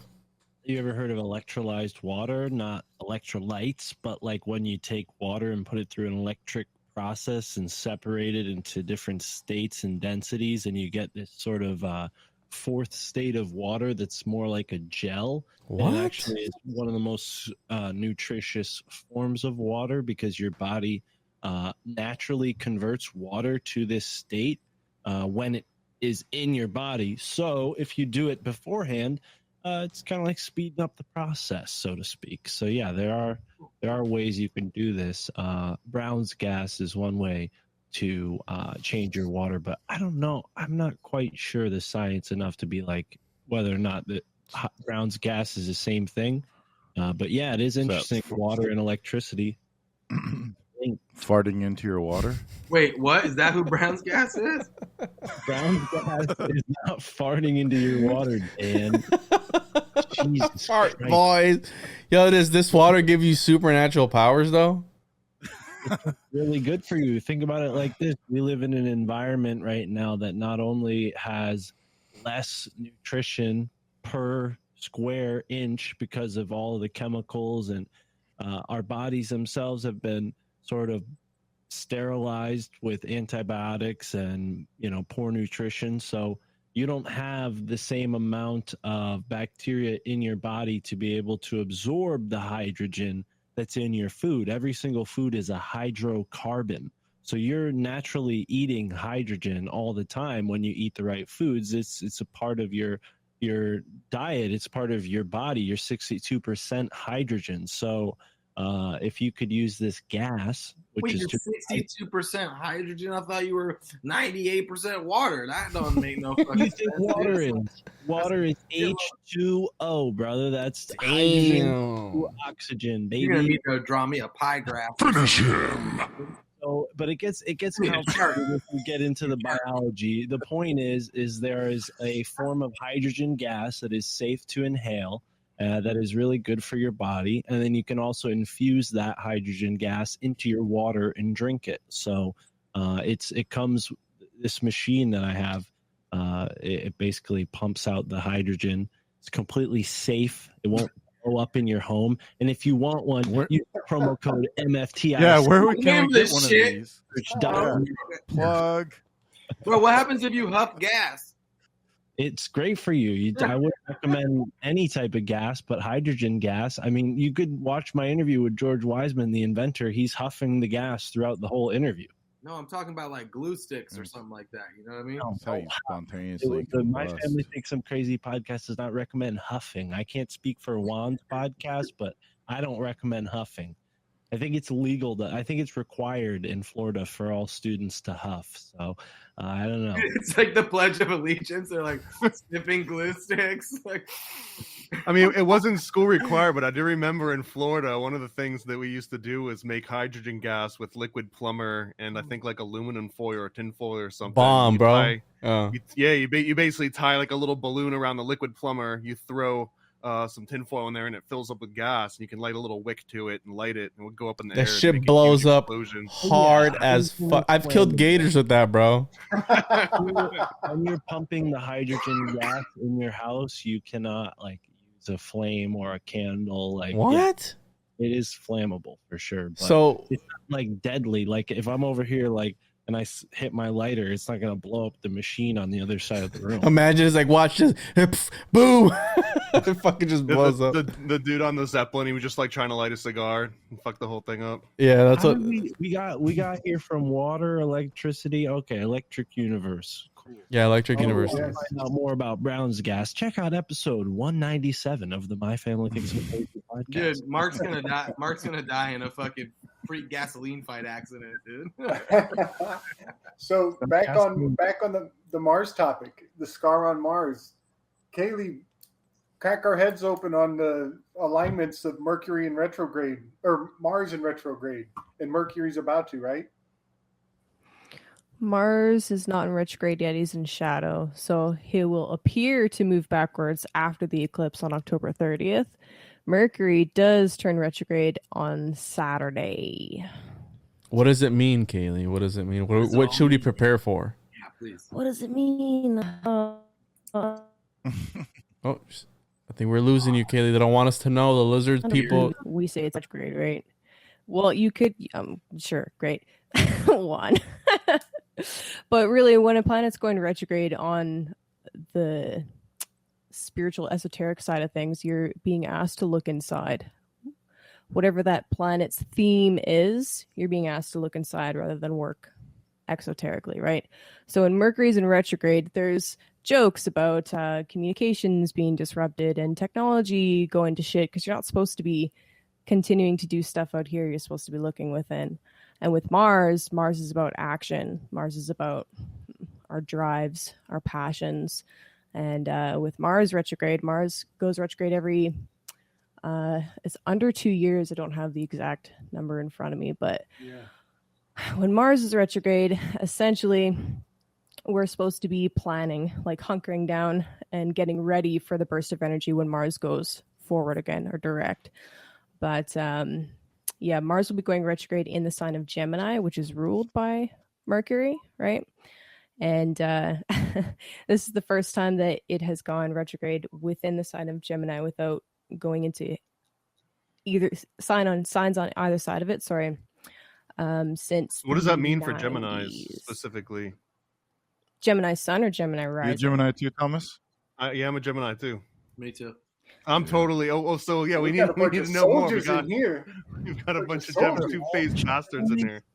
It's so weird. Great, of course. This makes sense. Yeah, really. Like, Gabe, you're a Gemini too, right? Taurus gang, baby. No, but I'm getting to know some Geminis that I really love. Oh. 3 Geminis and 1 Gemini on Gabe's mind. Okay, interesting. So you asked, there was 2 different types of Gemini. I mean, explain like I'm 5 between the 2 different. Aren't all Geminis both types? Isn't that the whole point? Is that they're 2? They get to like pick from 2 instead of 1. You're not astrological, okay, Thomas? I know you want to be. Every person has a rising sign, a moon sign, and a sun sign, as well as a bunch of others in your house. And the people ask you your rising sign. It's your ascendant sign. I think it's what planet is ascending in the horizon when you're born. It's what sign is on the eastern horizon at the moment of your birth. So most people know their sun sign, right? Like Juan threw up the horns for Taurus gang, but that's his sun sign, not his rising sign. Yeah, right? Juan, you idiot. Fucking wait, what? Can you repeat that again? Throwing up your sun sign like a dumbass. Well, I'll have Kayleigh. Right. Can you plug your stuff? Because I'll have you know, Thomas. I have the birth chart of a fucking alchemist. What do you have, buddy? Exactly. Your birth chart's awesome. Okay, so anyway, I do have a YouTube channel. I'll be doing my live show in about a half an hour, so I do got to take off in a little bit. But so your rising sign, okay, your ascendant sign is the most important part of your chart, not your sun sign. Okay, most people know what their sun sign is. That's lovely, right? But that's just one tiny, tiny portion. You're not just your sun sign. You're actually the whole fucking zodiac, okay? So anyway, your ascendant sign, this is why the timing of your birth is so important, because it changes the entire map, right? So rising sign, ascendant sign, that's actually the most important sign for you to learn. So if you don't know what time you're born at, try to find out, because it actually plays a huge, it's very important. Okay. The first house, what your rising or ascendant sign is, talks about a lot of the themes that you're learning in this lifetime. Right. So, for example, I'm a Capricorn rising. So I'm literally learning about the themes of Capricorn in this lifetime, how to be more responsible for myself. Basically, that's a big keyword for a Capricorn. Everybody drink. Yeah, I like that word. Anyway, so what it means for you when a planet is going retrograde in what house? A house is determined by your rising sign. So if I were to just give like a blanket statement for all Geminis, if you have a Gemini sun, it might not actually be true for you because that's not your rising sign. So I would love to tell you, Thomas, about all about the things for Mars retrograde, but Gemini is probably not your rising sign, right? So I'm interested. Is there a practical way of trying to reverse engineer and figure out what your exact sign? Because let's just say that you were born at home and no one decided to take it down. Or I always have this lingering. Or you're a homunculus. Like, I don't trust doctors and hospitals, a whole lot. Hence the name. But like, what would happen if you're born and someone just like transposed, 248 to 348 or something? Like, wouldn't that throw all of your calculations? It's like, this is the Antichrist sun. Let me change this into a 5 instead of 4. Well, yeah, you know what? Most people actually do give a rounded birth time because most doctors will be like, 10:25 or 10:30 or whatever, and it's not perfectly accurate. So yes, there is a process to reverse engineer. It's called a rectification. And essentially what you need to do is yes. Sounds like an Osiris ritual. I'll show you a rectification. Yeah. You guys are assholes. I'm sorry. But yeah, so essentially you would have to get a list of a bunch of important life events. And you would see, using different timing techniques, when those life events would have occurred. And you can get very accurate with the rectification to find a more accurate birth time. But it's a lot of fucking work. And you have to get a lot of different events to narrow it down. So it's a pain in the ass to do it, but it's doable. Literally, it's a pain in the ass. Does it matter by the minute, or is it more of like a hourly thing? You can get it down to the second if you're really good. Hitting the nail on the head. So you can get like a more accurate reading if you're down to the exact second. Mm-hmm. Or this is one of those times when your rectification takes seconds. It's a good thing. Don't get bad next time. I'm done. Well, no. So if you have it down to the minute, that's great. If you can get it down to the second, that's even better. But most basic natal chart readings, you won't need that super precise down to the second reading. It's when you get into the timing techniques that it really matters. So depends on how deep you want to go with it and what you want to know. I'm born like late at night. I'm born like 11 o'clock at night. That just means like lost. That actually helps. So in Hellenistic astrology, which is the Greek astrology, it actually matters quite a bit whether you're born during the daytime or born during the nighttime. Right. It's called sect, day sect and night sect. Right. So if you were born at night, the moon is more important to you than the sun. And there's some other rules. Essentially, if you're born at night, you play by different rules. So that's a really fun thing that I've been playing with lately, right? I know. So anyway, that does actually narrow it down significantly for a rectification process, whether you're born at day or at night. So if you do know that, that's very helpful because some of the planets behave differently, whether you have a night chart or a daytime chart. So that can help a lot. So it's cool. No, I just wanted to see if there was any like, all right, everybody born at night's a prick. Everybody born pretty much. No, it's not like that at all. Everyone born at night's a bitch. It's significantly more nuanced than just all Geminis are two-faced. Yeah, Thomas. Honestly, that's an extremely damaging thing to say, right? Like all Tauruses are stubborn assholes. Are they really? And they're lazy. Are they really? And they're lazy. Are they really? I don't think so. And like all Pisces are alcoholics. Like that's so fucked up to say that. Because it's not true. Only when they're in retrograde. Only Pisces in retrograde. Oh my god. Yeah. No, yeah. So it's significantly more nuanced. And when you have people dropping statements like that, like the baby witches, to bring it back to that, and the TikTok astrologers, when you're trying to put something that's extremely nuanced and multifaceted and layered into a 30-second clip, it's like good fucking luck. You're going to lose a lot of the detail and say things that are damaging for people to hear. I'll give you another example. So my moon, which rules our emotions and what helps us feel safe, literally. My moon is in Capricorn, and they say, Okay, that moon in Capricorn is cold because it's a Saturn sign. They're cold and they're unfeeling and they're closed off from their emotions. Bitch, I cry all the time. So it's wrong. It's false. So it's more than just my sun is this, so therefore I'm one blanket statement. You're so much more than that, because we're so much more than just because baby, you're a star. Tiny label. Yeah, baby, you're a star. Exactly. Except not Thelema. Yeah, and if we're not Thelemites in here, okay? If anyone's interested in getting a birth chart reading, hit Kayleigh up, because she does birth chart readings and she did mine. And yeah, Thomas, I have a fucking occulted fucking birth chart, bro. So well, I'm curious because the last time I looked deep into a Western astrology version of like the zodiac, they came up the 13th hidden zodiac, which was the water bear, or the serpent bear. Is this real? Is it fake? Is it just like is this fake as fuck? Okay, this is witch baby stuff. It's fake as fuck. It's fake as fuck. Okay, so here's the thing. Okay, Ophiuchus is a constellation. Yes, same as Orion is a constellation. Same as Cygnus is a constellation. Right? All of these are constellations in the sky, 100%. But it is not a sign on the on the ecliptic. All right, it's very close to the ecliptic, but it's not a sign. And the people that are telling you that Ophiuchus is a sign is actually the same people that the people that use Ophiuchus are saying is fake. It's NASA. NASA's like, hey, this is actually a sign and all of your astrology is incorrect. Meanwhile, the people that are trying to say that Ophiuchus is a sign are the same people that are saying NASA is fake and gay. So it's like, who are you getting your information from? Bro, anyway, NASA's gay personally... Yeah, they're gay as fuck, gay. Bro. So personally, I think that the Ophiuchus thing keeps coming back up to delegitimize astrology. It's nowhere in the tradition. I have yet to see any evidence that was even used at any point in the Hellenistic tradition.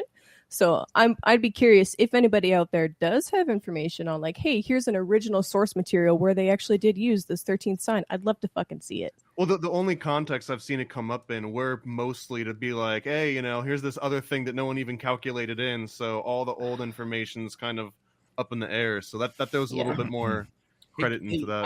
Kayleigh, it's a deacon. It's a deacon. If you were born in like somewhere like really obscure, like you were born in like the Outback or some shit. You know what I'm saying? From like an astrological point of view. You know what I'm saying? Mm-hmm. Did you die as like an aboriginal? You know what I mean? Somewhere aboriginal, bro. I know it's from Zoolander, you asshole. So I'm saying it's like, is there like concept? Is there like theory? Is there some sort of like, framework from your perspective as far as like, you were born in like Mozambique. Like, what the fuck does that mean? Is there something? You know what I'm saying? I don't think I understand the question. Like, does it affect your... Like, I get everybody comes to it like a time, and maybe there's like, aspects of that like rule your personality. Okay, like I get that.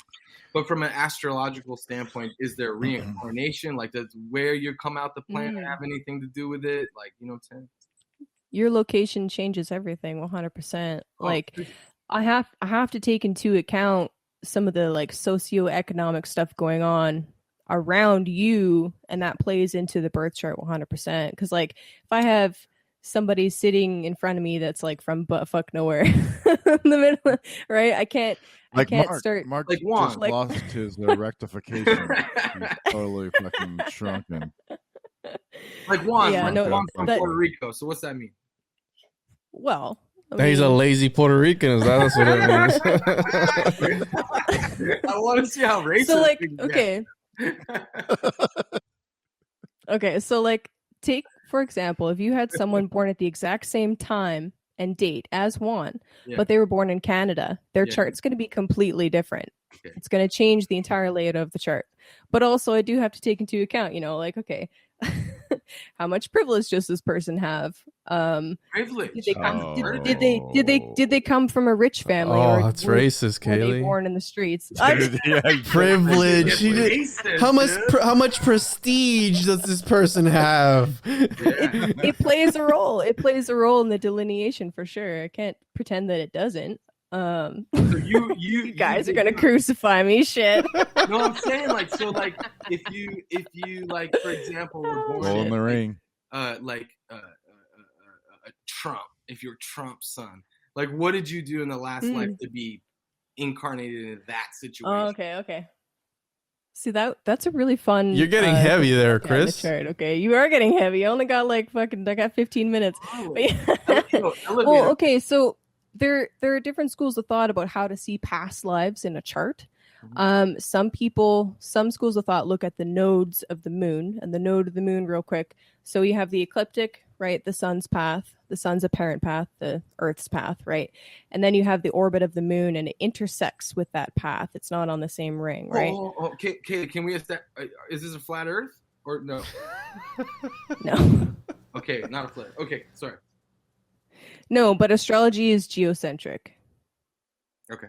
I have an actual serious question about flat Earth and astrology. Is there any model of astrology that can actually work coherently with flat Earth theory, or does flat Earth theory immediately reject all sorts of astrological information? I don't think that there is, because the only way that I know how to explain things is from a moving spherical Earth version, and every model that I've seen so far for flat Earth does not explain the celestial mechanics in a way that makes any fucking logical sense. So I tried really hard to wrap my mind around the flat Earth model and make it but even work, ancient but it doesn't. astrology. But a lot of ancient astrology, it was a celestial sphere, right? Yeah. They still explained it in a sphere. Well, even regardless of what they thought it was, I mean, it was a sphere, so their observations were based on a sphere, unless space is fake and gay, and then it wasn't. Then we're fucked. Then what am I doing? I don't know. But anyway, back to the reincarnation question. It's a really interesting thing to look at, because the nodes of the moon talk a lot about like the gifts and the things or traumas that we carry from the past lives, and it's like our medicine moving forward, right? And it's interesting to look at. It's really interesting to look at. There's lots of ways to look at karma. You get like certain obstacles in your way, like like your Pluto placement and different aspects of like Saturn and shit like that can definitely play a huge role. But so here's the thing. You can come into this life with the most perfect chart with no bad aspects, perfectly exalted planets, all this shit, like and mine. Still be a piece of shit. Like Juan. Yeah, like mine. What? Well, I have something really special in my chart. Piece of shit. Or you could come in with like the most challenging, difficult aspects and placements, and then end up being like a saintly figure because you went through hellfire and became a better person for it. Rising from the ashes. You can't make a snap judgment based on just like the initial look at the chart. That's why you have to take into account like I could say, okay, so like for example, Mars square Sun, for example, it's a 90-degree angle. It's a difficult aspect. It's not very pleasant. I could make a snap judgment like, oh, you have serious ego issues. Or I could talk to that person and see how they actually express that, right? Because maybe they did have something, some issues with authority or whatever early on, but they've worked on that aspect. They've worked on that aspect within themselves. And now it's like they have lots of energy to devote to all of their different passions or whatever, just as a quick example. Does that make sense? I think it's pretty simple to say that. Oh yeah, it does. Problems with authority. Well, and anyone with a podcast definitely doesn't have any kind of ego whatsoever. No, podcasting is egoless. Yeah, we don't have. I just picked something random, you guys. Shit. That was very enlightening. Okay, everyone just got called out, and I appreciate you breaking that down. No for shade, Chris. no shade. Okay, but no, like this shit is the etymology of your life. You know what I mean? It's like you're trying to map. Yeah, I want to. I'm trying to incarnate to like Paris next time. You know what I mean? In 20s. He's preparing for that next lifetime already. Yeah. Oh man, it's all about like this. I got to aim this shit. You know what I mean? So how do I do that exactly? Because I'm trying to come back. Like if I want next time, maybe a dog would be nice. I could be a dog. Good. Well, don't be a piece of shit. I think it's really easy. So you're saying you want to be obedient? You could be. No, I want to just piss on stuff and barking around, just whatever. Not pay rent. Don't pay taxes. Get your fucking back rubbed. Get fucking treats all the time.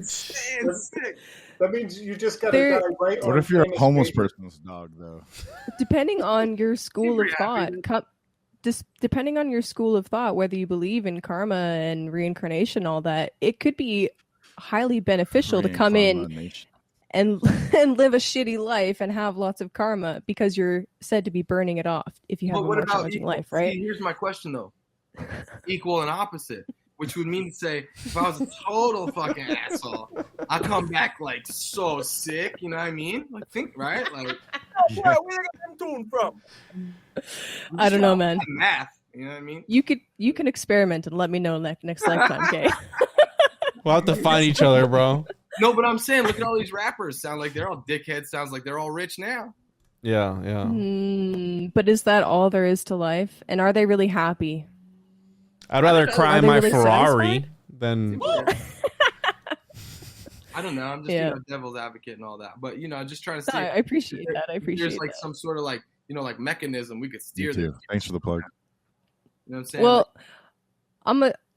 I'll say one last kind of like closing statement as I like head out to go do my thing. Your birth chart is like a map, all right? It describes some of the karmic conditions that you incarnated in this lifetime with, right? Some of the things that you have to deal with, some of the blessings that you get, a little bit of good, a little bit of bad. It's relative. But ultimately, it's not you, okay? It just describes some of the stuff that's going on around you. All right. It's up to you. I believe when it comes to fate versus free will, some of the fate stuff, I can't reconfigure your chart to give you a better chart, right? I can't change anything like that. But you can change how you respond to certain situations and certain things that happen in your life, right? I love this. I was saying this to my buddy yesterday. I love this. Yeah, right. Like you can't change whether your parents were alcoholic dickbags, but you can change whether you decide, are you going to end up like that yourself? Or are you going to be a better person? Hell yeah, do whatever you, and also don't step on nobody's toes. Usually it tends to go pretty good. Like if you don't, you know what I mean? A little less karma. Unless they're lizards. Fuck the lizards. Fuck the lizards. People are generally assholes, especially in business. So it's like the less people you stab, the more friends, the better off. It's typically a pretty good way to go about it. I think that's common sense, right? Yeah. Yeah. So can we say that space is real and straight? No, real and straight. It's real straight. Yeah, I think technically it does have a curve. The CIA, they tried to make that gay bomb, right? And if the gay bomb had worked, like nobody would have been fighting, right? And that's why we don't see no aliens, bro. I'm telling you, dog. Just eggs and sperm in space, though. Green eggs in ham. Right? Club. Wait, is there really a gay bomb, dude? They did try to do that, right? They tried to do a gay bomb? Damn. Yeah, because, dude, think about the math on it. You drop this gay bomb, right? Everybody puffs this gas. We're all gay, right? Okay, whatever, right? But now I want to go party, dude. Now I don't want to fight nobody. I want to go party. They're called poppers, bro. And you can buy them in gas stations all over Florida. Man, exactly. That's the gas they use. At the gas station. That's so sick. That's actually where the name gas station originally came from. It was actually to peddle the poppers. Oh my god. Gas stands for gay in space. Gay ass space. It would make sense. It would make sense though, because that's how you eliminate a population essentially. If you turn them all gay, they're not going to procreate. That's what we're trying to do right now. Elon Musk just said it on this podcast. Biggest thing that scares this guy is, and whatever your conclusion is on that guy, whatever. But he's talking about population collapse. Mm-hmm. And they're starting with the fucking frogs, bro. Yeah, the frogs are just Thank you, Alex each other. Jones. Yeah. Reptiles. I got something Amphibians. I don't like them putting chemicals in the water that turn the friggin' frogs gay. I'm gonna be honest with you. I'm kind of retarded. So yeah, shout out to the frogs. Oh my god. Okay, you guys. That does leave a shitty world though that we all get to die in. Oh, like, you know what I'm saying? It's like, oh, we're just like the youngest people are like 45. We're just like, fuck, dude. Well, hopefully I'm gone by then, bro. Fuck that. I don't want to fucking be a part of that shit. But I think that the Eat the Crickets is a Disney mind control programming to tell you to kill your conscience. Because Jiminy Cricket was the childhood inner voice. So this is really interesting. Jiminy Cricket was the Gnostic sort of id to Pinocchio. Right. That they cover everybody's face and say, kill your Gnostic internal. Did you want me to talk about how long Mars is going to stay in the sign of Gemini? Because it's fucking retarded. Yeah. Actually, I would love that because like 2 years, isn't it? Because Mars. Oh God! Thank God, no. But it lands right in front of what is it? 322. Whoa! Yeah, 325. Oh, yeah. So normally Mars does not spend this long in one sign, but because it's retrograding, it's going to be there for 7 fucking months. And Gemini, because it's a dual sign, right? It's about polarity, it's about communication, it's about seeing different sides to situations. And Mars being a planet of aggression, right? Aggression, assertiveness on the positive end of the spectrum, but aggression, violence, also sex. Going retrograde in Gemini is basic. Also, for the United States, this is really important because Gemini is the house of your contracts and open enemies. Okay, dragons. No. So anyway, Mars being in Gemini in and of itself is can be difficult energy to deal with because literally you're talking about debate, like quite literally, and it can be heated debate. Right?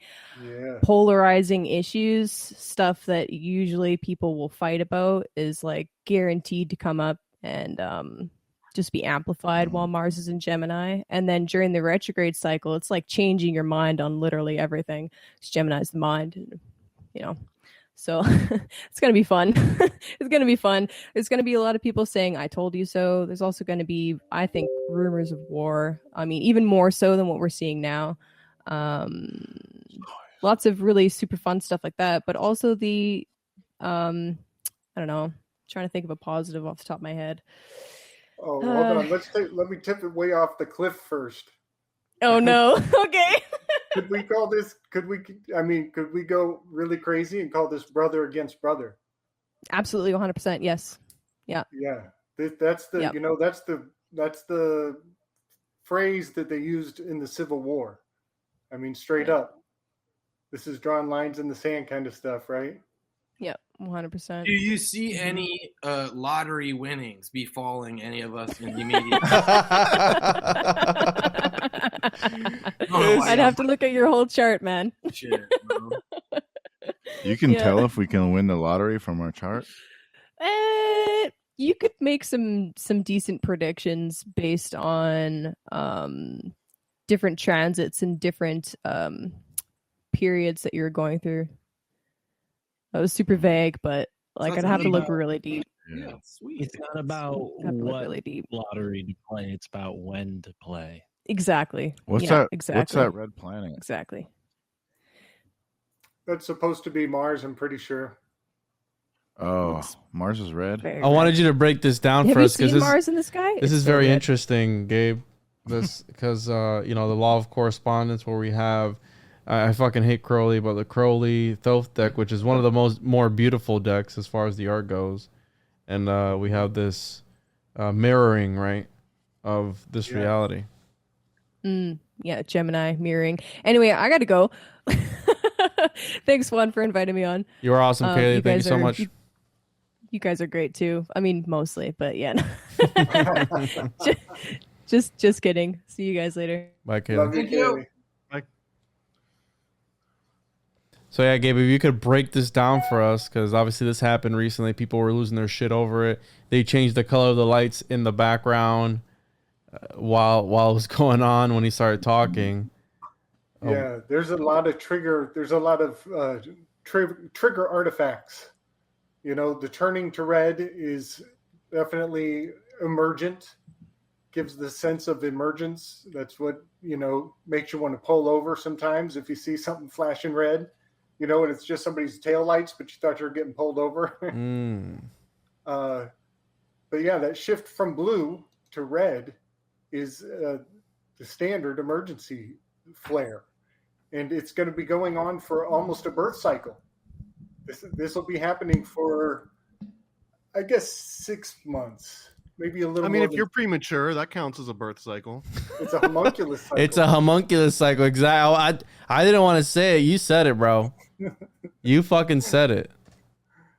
So one good thing to maybe end on would be like, fix those family issues, those family ties, come shoulder to shoulder with your brother. This actually encodes in arms because the Gemini, they're usually embraced with one another. And in Latin, embrazo means to embrace. So it really means to like hug each other, reach out, mend those wounds. That's what this really means. But it also, I got to point out, is very triggering, very programming because of the concept of the twin towers. These are the twins. These are the sacred twins.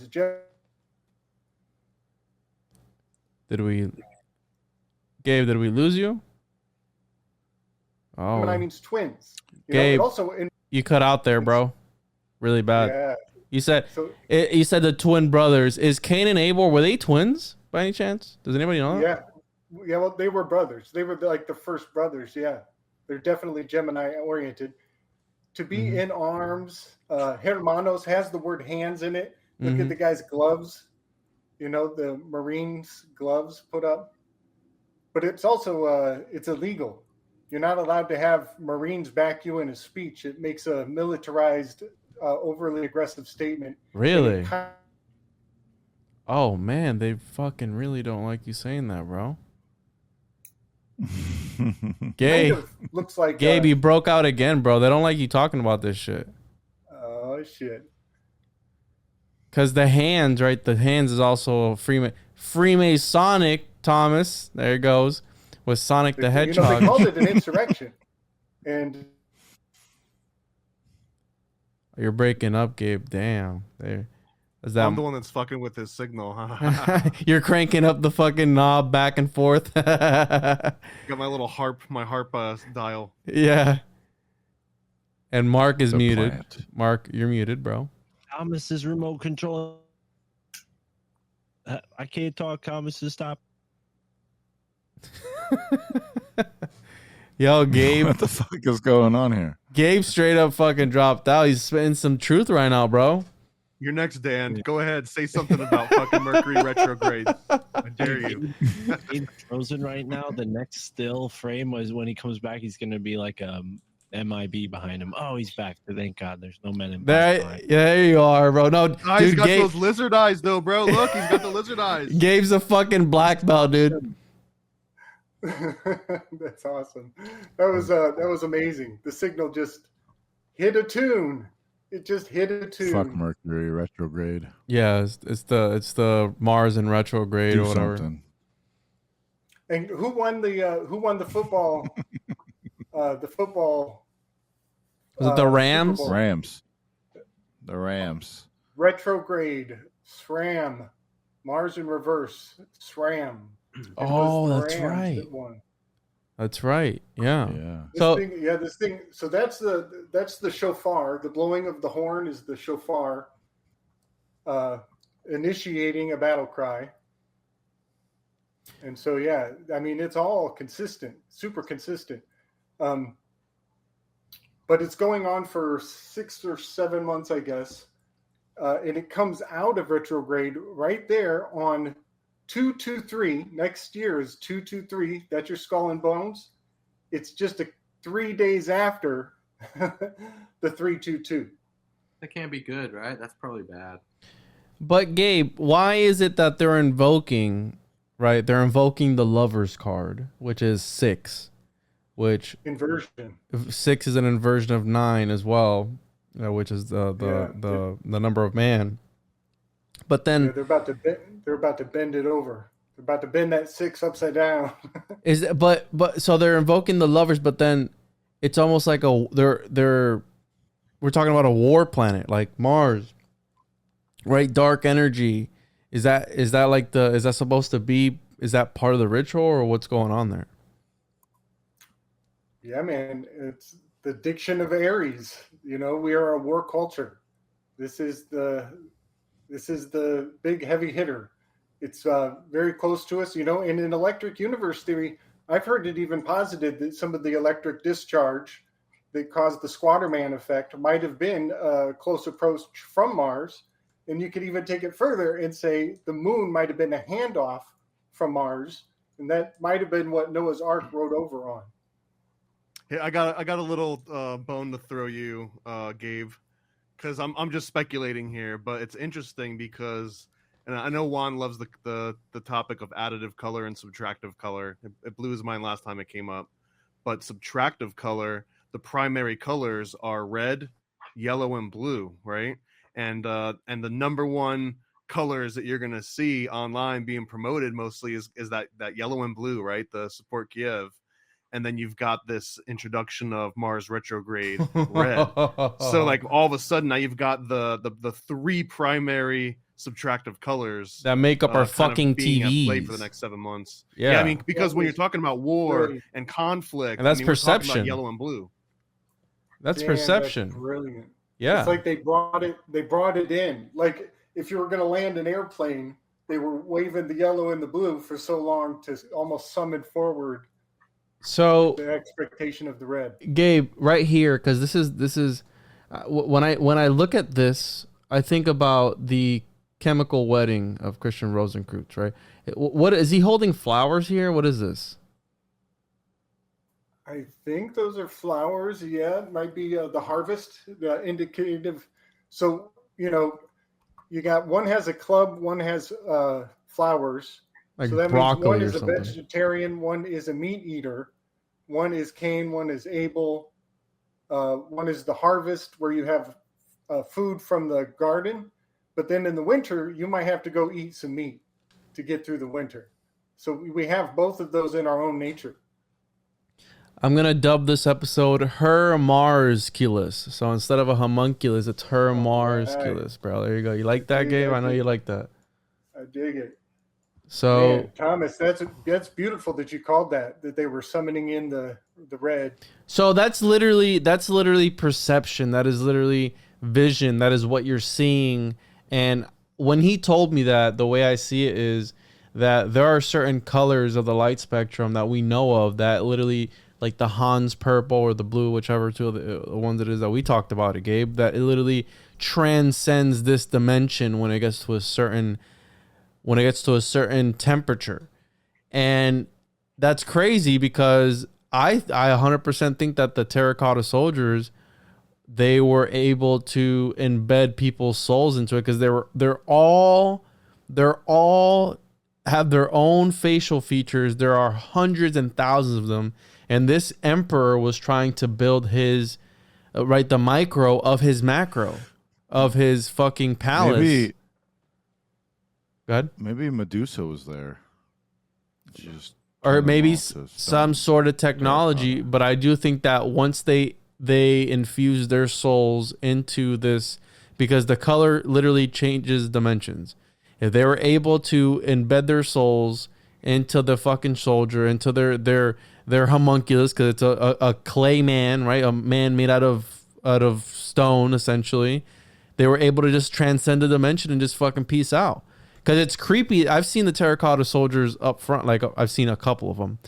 And they look like people. They are essentially people. They're all unique.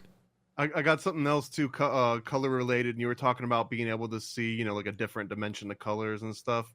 You ever heard of something called tetrachromacy? No.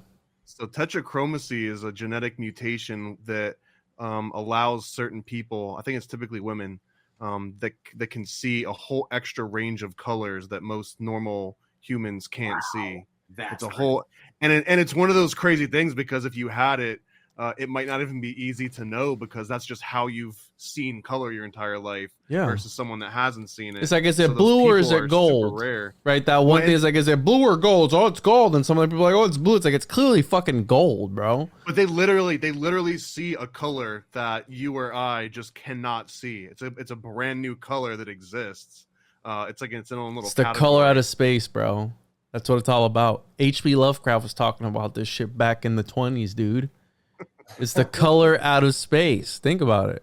And I think I 100% believe that that these buildings that they use, because one thing that we're ignoring is architecture and the way that our homes affect our feelings and the way that they want, like all of a sudden, oh, back to the office, Thomas. You need to go back to the office, motherfucker, because these buildings are modeled after Vitruvian principles, that each room evokes a certain feeling at a certain point in time. And if you use the wrong room for the wrong time, right, it's going to fuck with your energy, bro. But that's what they're trying to do. We'll go back to this whole idea that this is a prison planet and they want to just fucking harvest our energy and keep us here.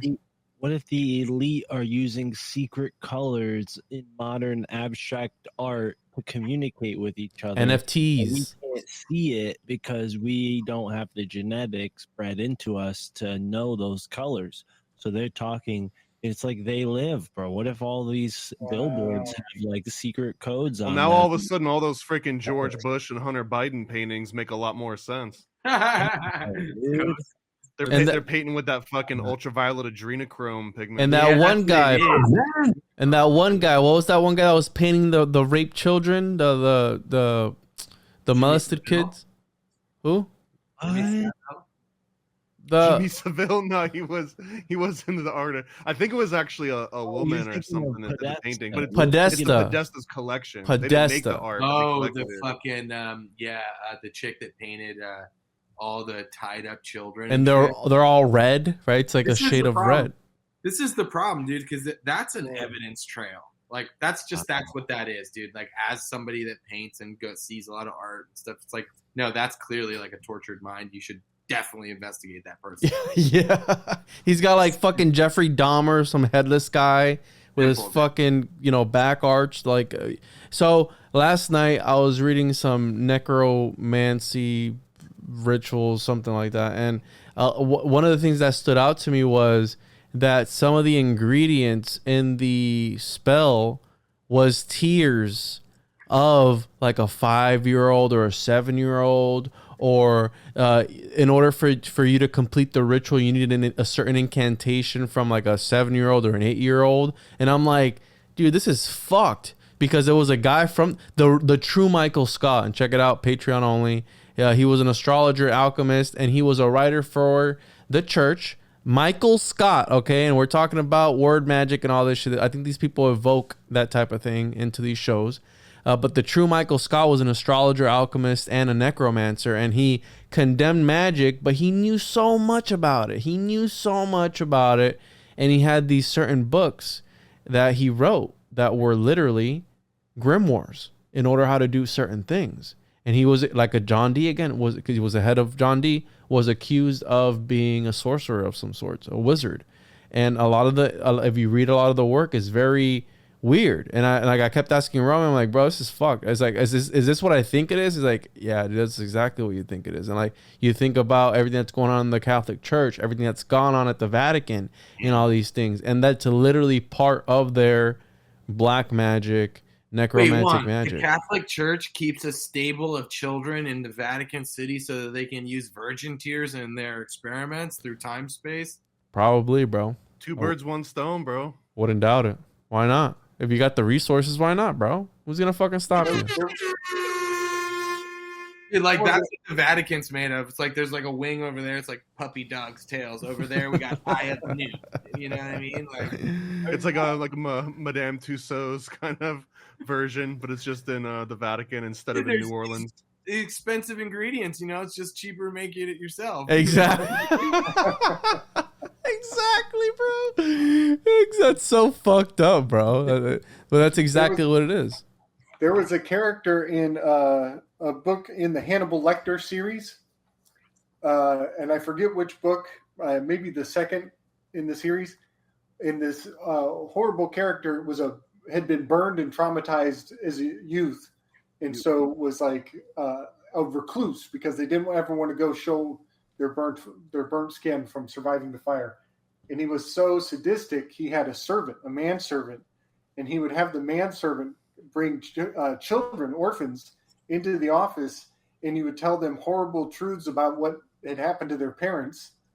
And then his manservant would collect the tears to salt his martini glass. Oh, man. Wag, though. That's some real rich people shit. your dad sold Bitcoin at $8,000, Right. and the kid's like, Some places salt isn't that available. You got to get it from kids' tears. maybe that's what Reddit is really centered around. It was just generated on harvesting tears. Reddit, salt. red, the color fucking back to the color red, bro. Mars. It's like Bitcoin. It's like Bitcoin mining. You know what I mean? It's fucking make believe, bro. You have all these children. You have all these children in cages in your basement. It's like Bitcoin mining. No, but what a better psychological experiment than to fuck with a population, giving them something that is just free range. Like, here, you're gonna create money. Here's this other monetary system. We're gonna try it on you fucking idiots first, and go ahead and just print NFTs and do all this whole blockchain thing, and then when things crash, all these companies are gonna go bankrupt, and you're gonna lose a ton of money. But it's okay because we just wanted to see what would happen. I know a person who killed themselves because they had like $5 million in Bitcoin, and when it started to go down, it fucking went down like so much. Dude was done for, and he fucking killed himself, bro. He just fucking offed himself. He couldn't take it. That's fucked up, right? I mean, super cool guy and all that, but he couldn't handle the pressure. He folded, and I mean, he was a friend of a friend, but. Wait, what was that? Like Shawshank Redemption, where the guy like gets up on the desk and he like runs out the fucking thing and straight through the window. You got That's the Hudsucker proxy, not Shawshank. Although it also had Tim Robbins as the leading role, so there's a connection. Hey Juan. Yes. Hi, Dan. Hey Juan, have you been harvesting crocodile tears? I have not. No, I'm not. I'm not a practicing occult. I'm an armchair occultist, as Mark says, but I'm not a practicing. That shit? What happens if I do? Can I see through the fabric of reality if I smoke crocodile tears? No, but you can turn into like an aggro superhuman being if you take crocodile. I'm pretty sure that's a drug. Fuck that. Your fucking face will rot off if you take that stuff. I think Florida has that. That's another one of those things recommended by your doctor. Huffing and crocodile, a local Florida pharmacy. Thomas tried to get me to do that when we went to go see Tripoli, and I was like, no, dude, I don't want to try that stuff. That wasn't crocodile tear. That was Bayou Blaster. Oh, that was meth. Okay. It's just a synthetic. You can get it at any gas station, bro. If you can buy it at the gas station, it can't be bad for you. Oh, Bayou Blaster. Bayou Finger Blast. Dude, if you search for Bayou Blaster, there's actually an image of like someone that had like put it out on like a nice silver tray. It looks like all elegant, but it's literally just a bag of fucking Bayou Blaster, which is essentially K2 or spice. Don't do fucking drugs, kids. Let's get the fuck out of here. This is all over the place, but it's all good because this show got Bayou blasted at the end, dude. We talked about zombies and shit. We talked a lot of shit today, yeah, for real. So I'll post everybody's links in the description. We have Paranoid American Comics at Paranoid American. We have Slick Dissident, Gabriel from Slick Dissident on YouTube. I'm gonna go turn on all my lights on my perimeter. Danunaki, yeah, you should. Danunaki Dan from Rising from the Ashes podcast. We have Pope Christopher from Mensa podcast, and Mystic Mark from My Family Thinks I'm Crazy, and I'll lead us out with this awesome fucking theme song that that Thomas got made. He's a paranoid American. And he's ranting about conspiracies again. He's a paranoid American. And he's reading occult manuscripts again. Thomas, you have to do the fucking Hulk Hogan shit, dude. That's it.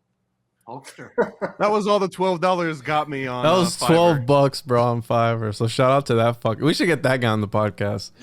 So you guys are fucking great. I'm gonna add the recording, and this will be out next week. So.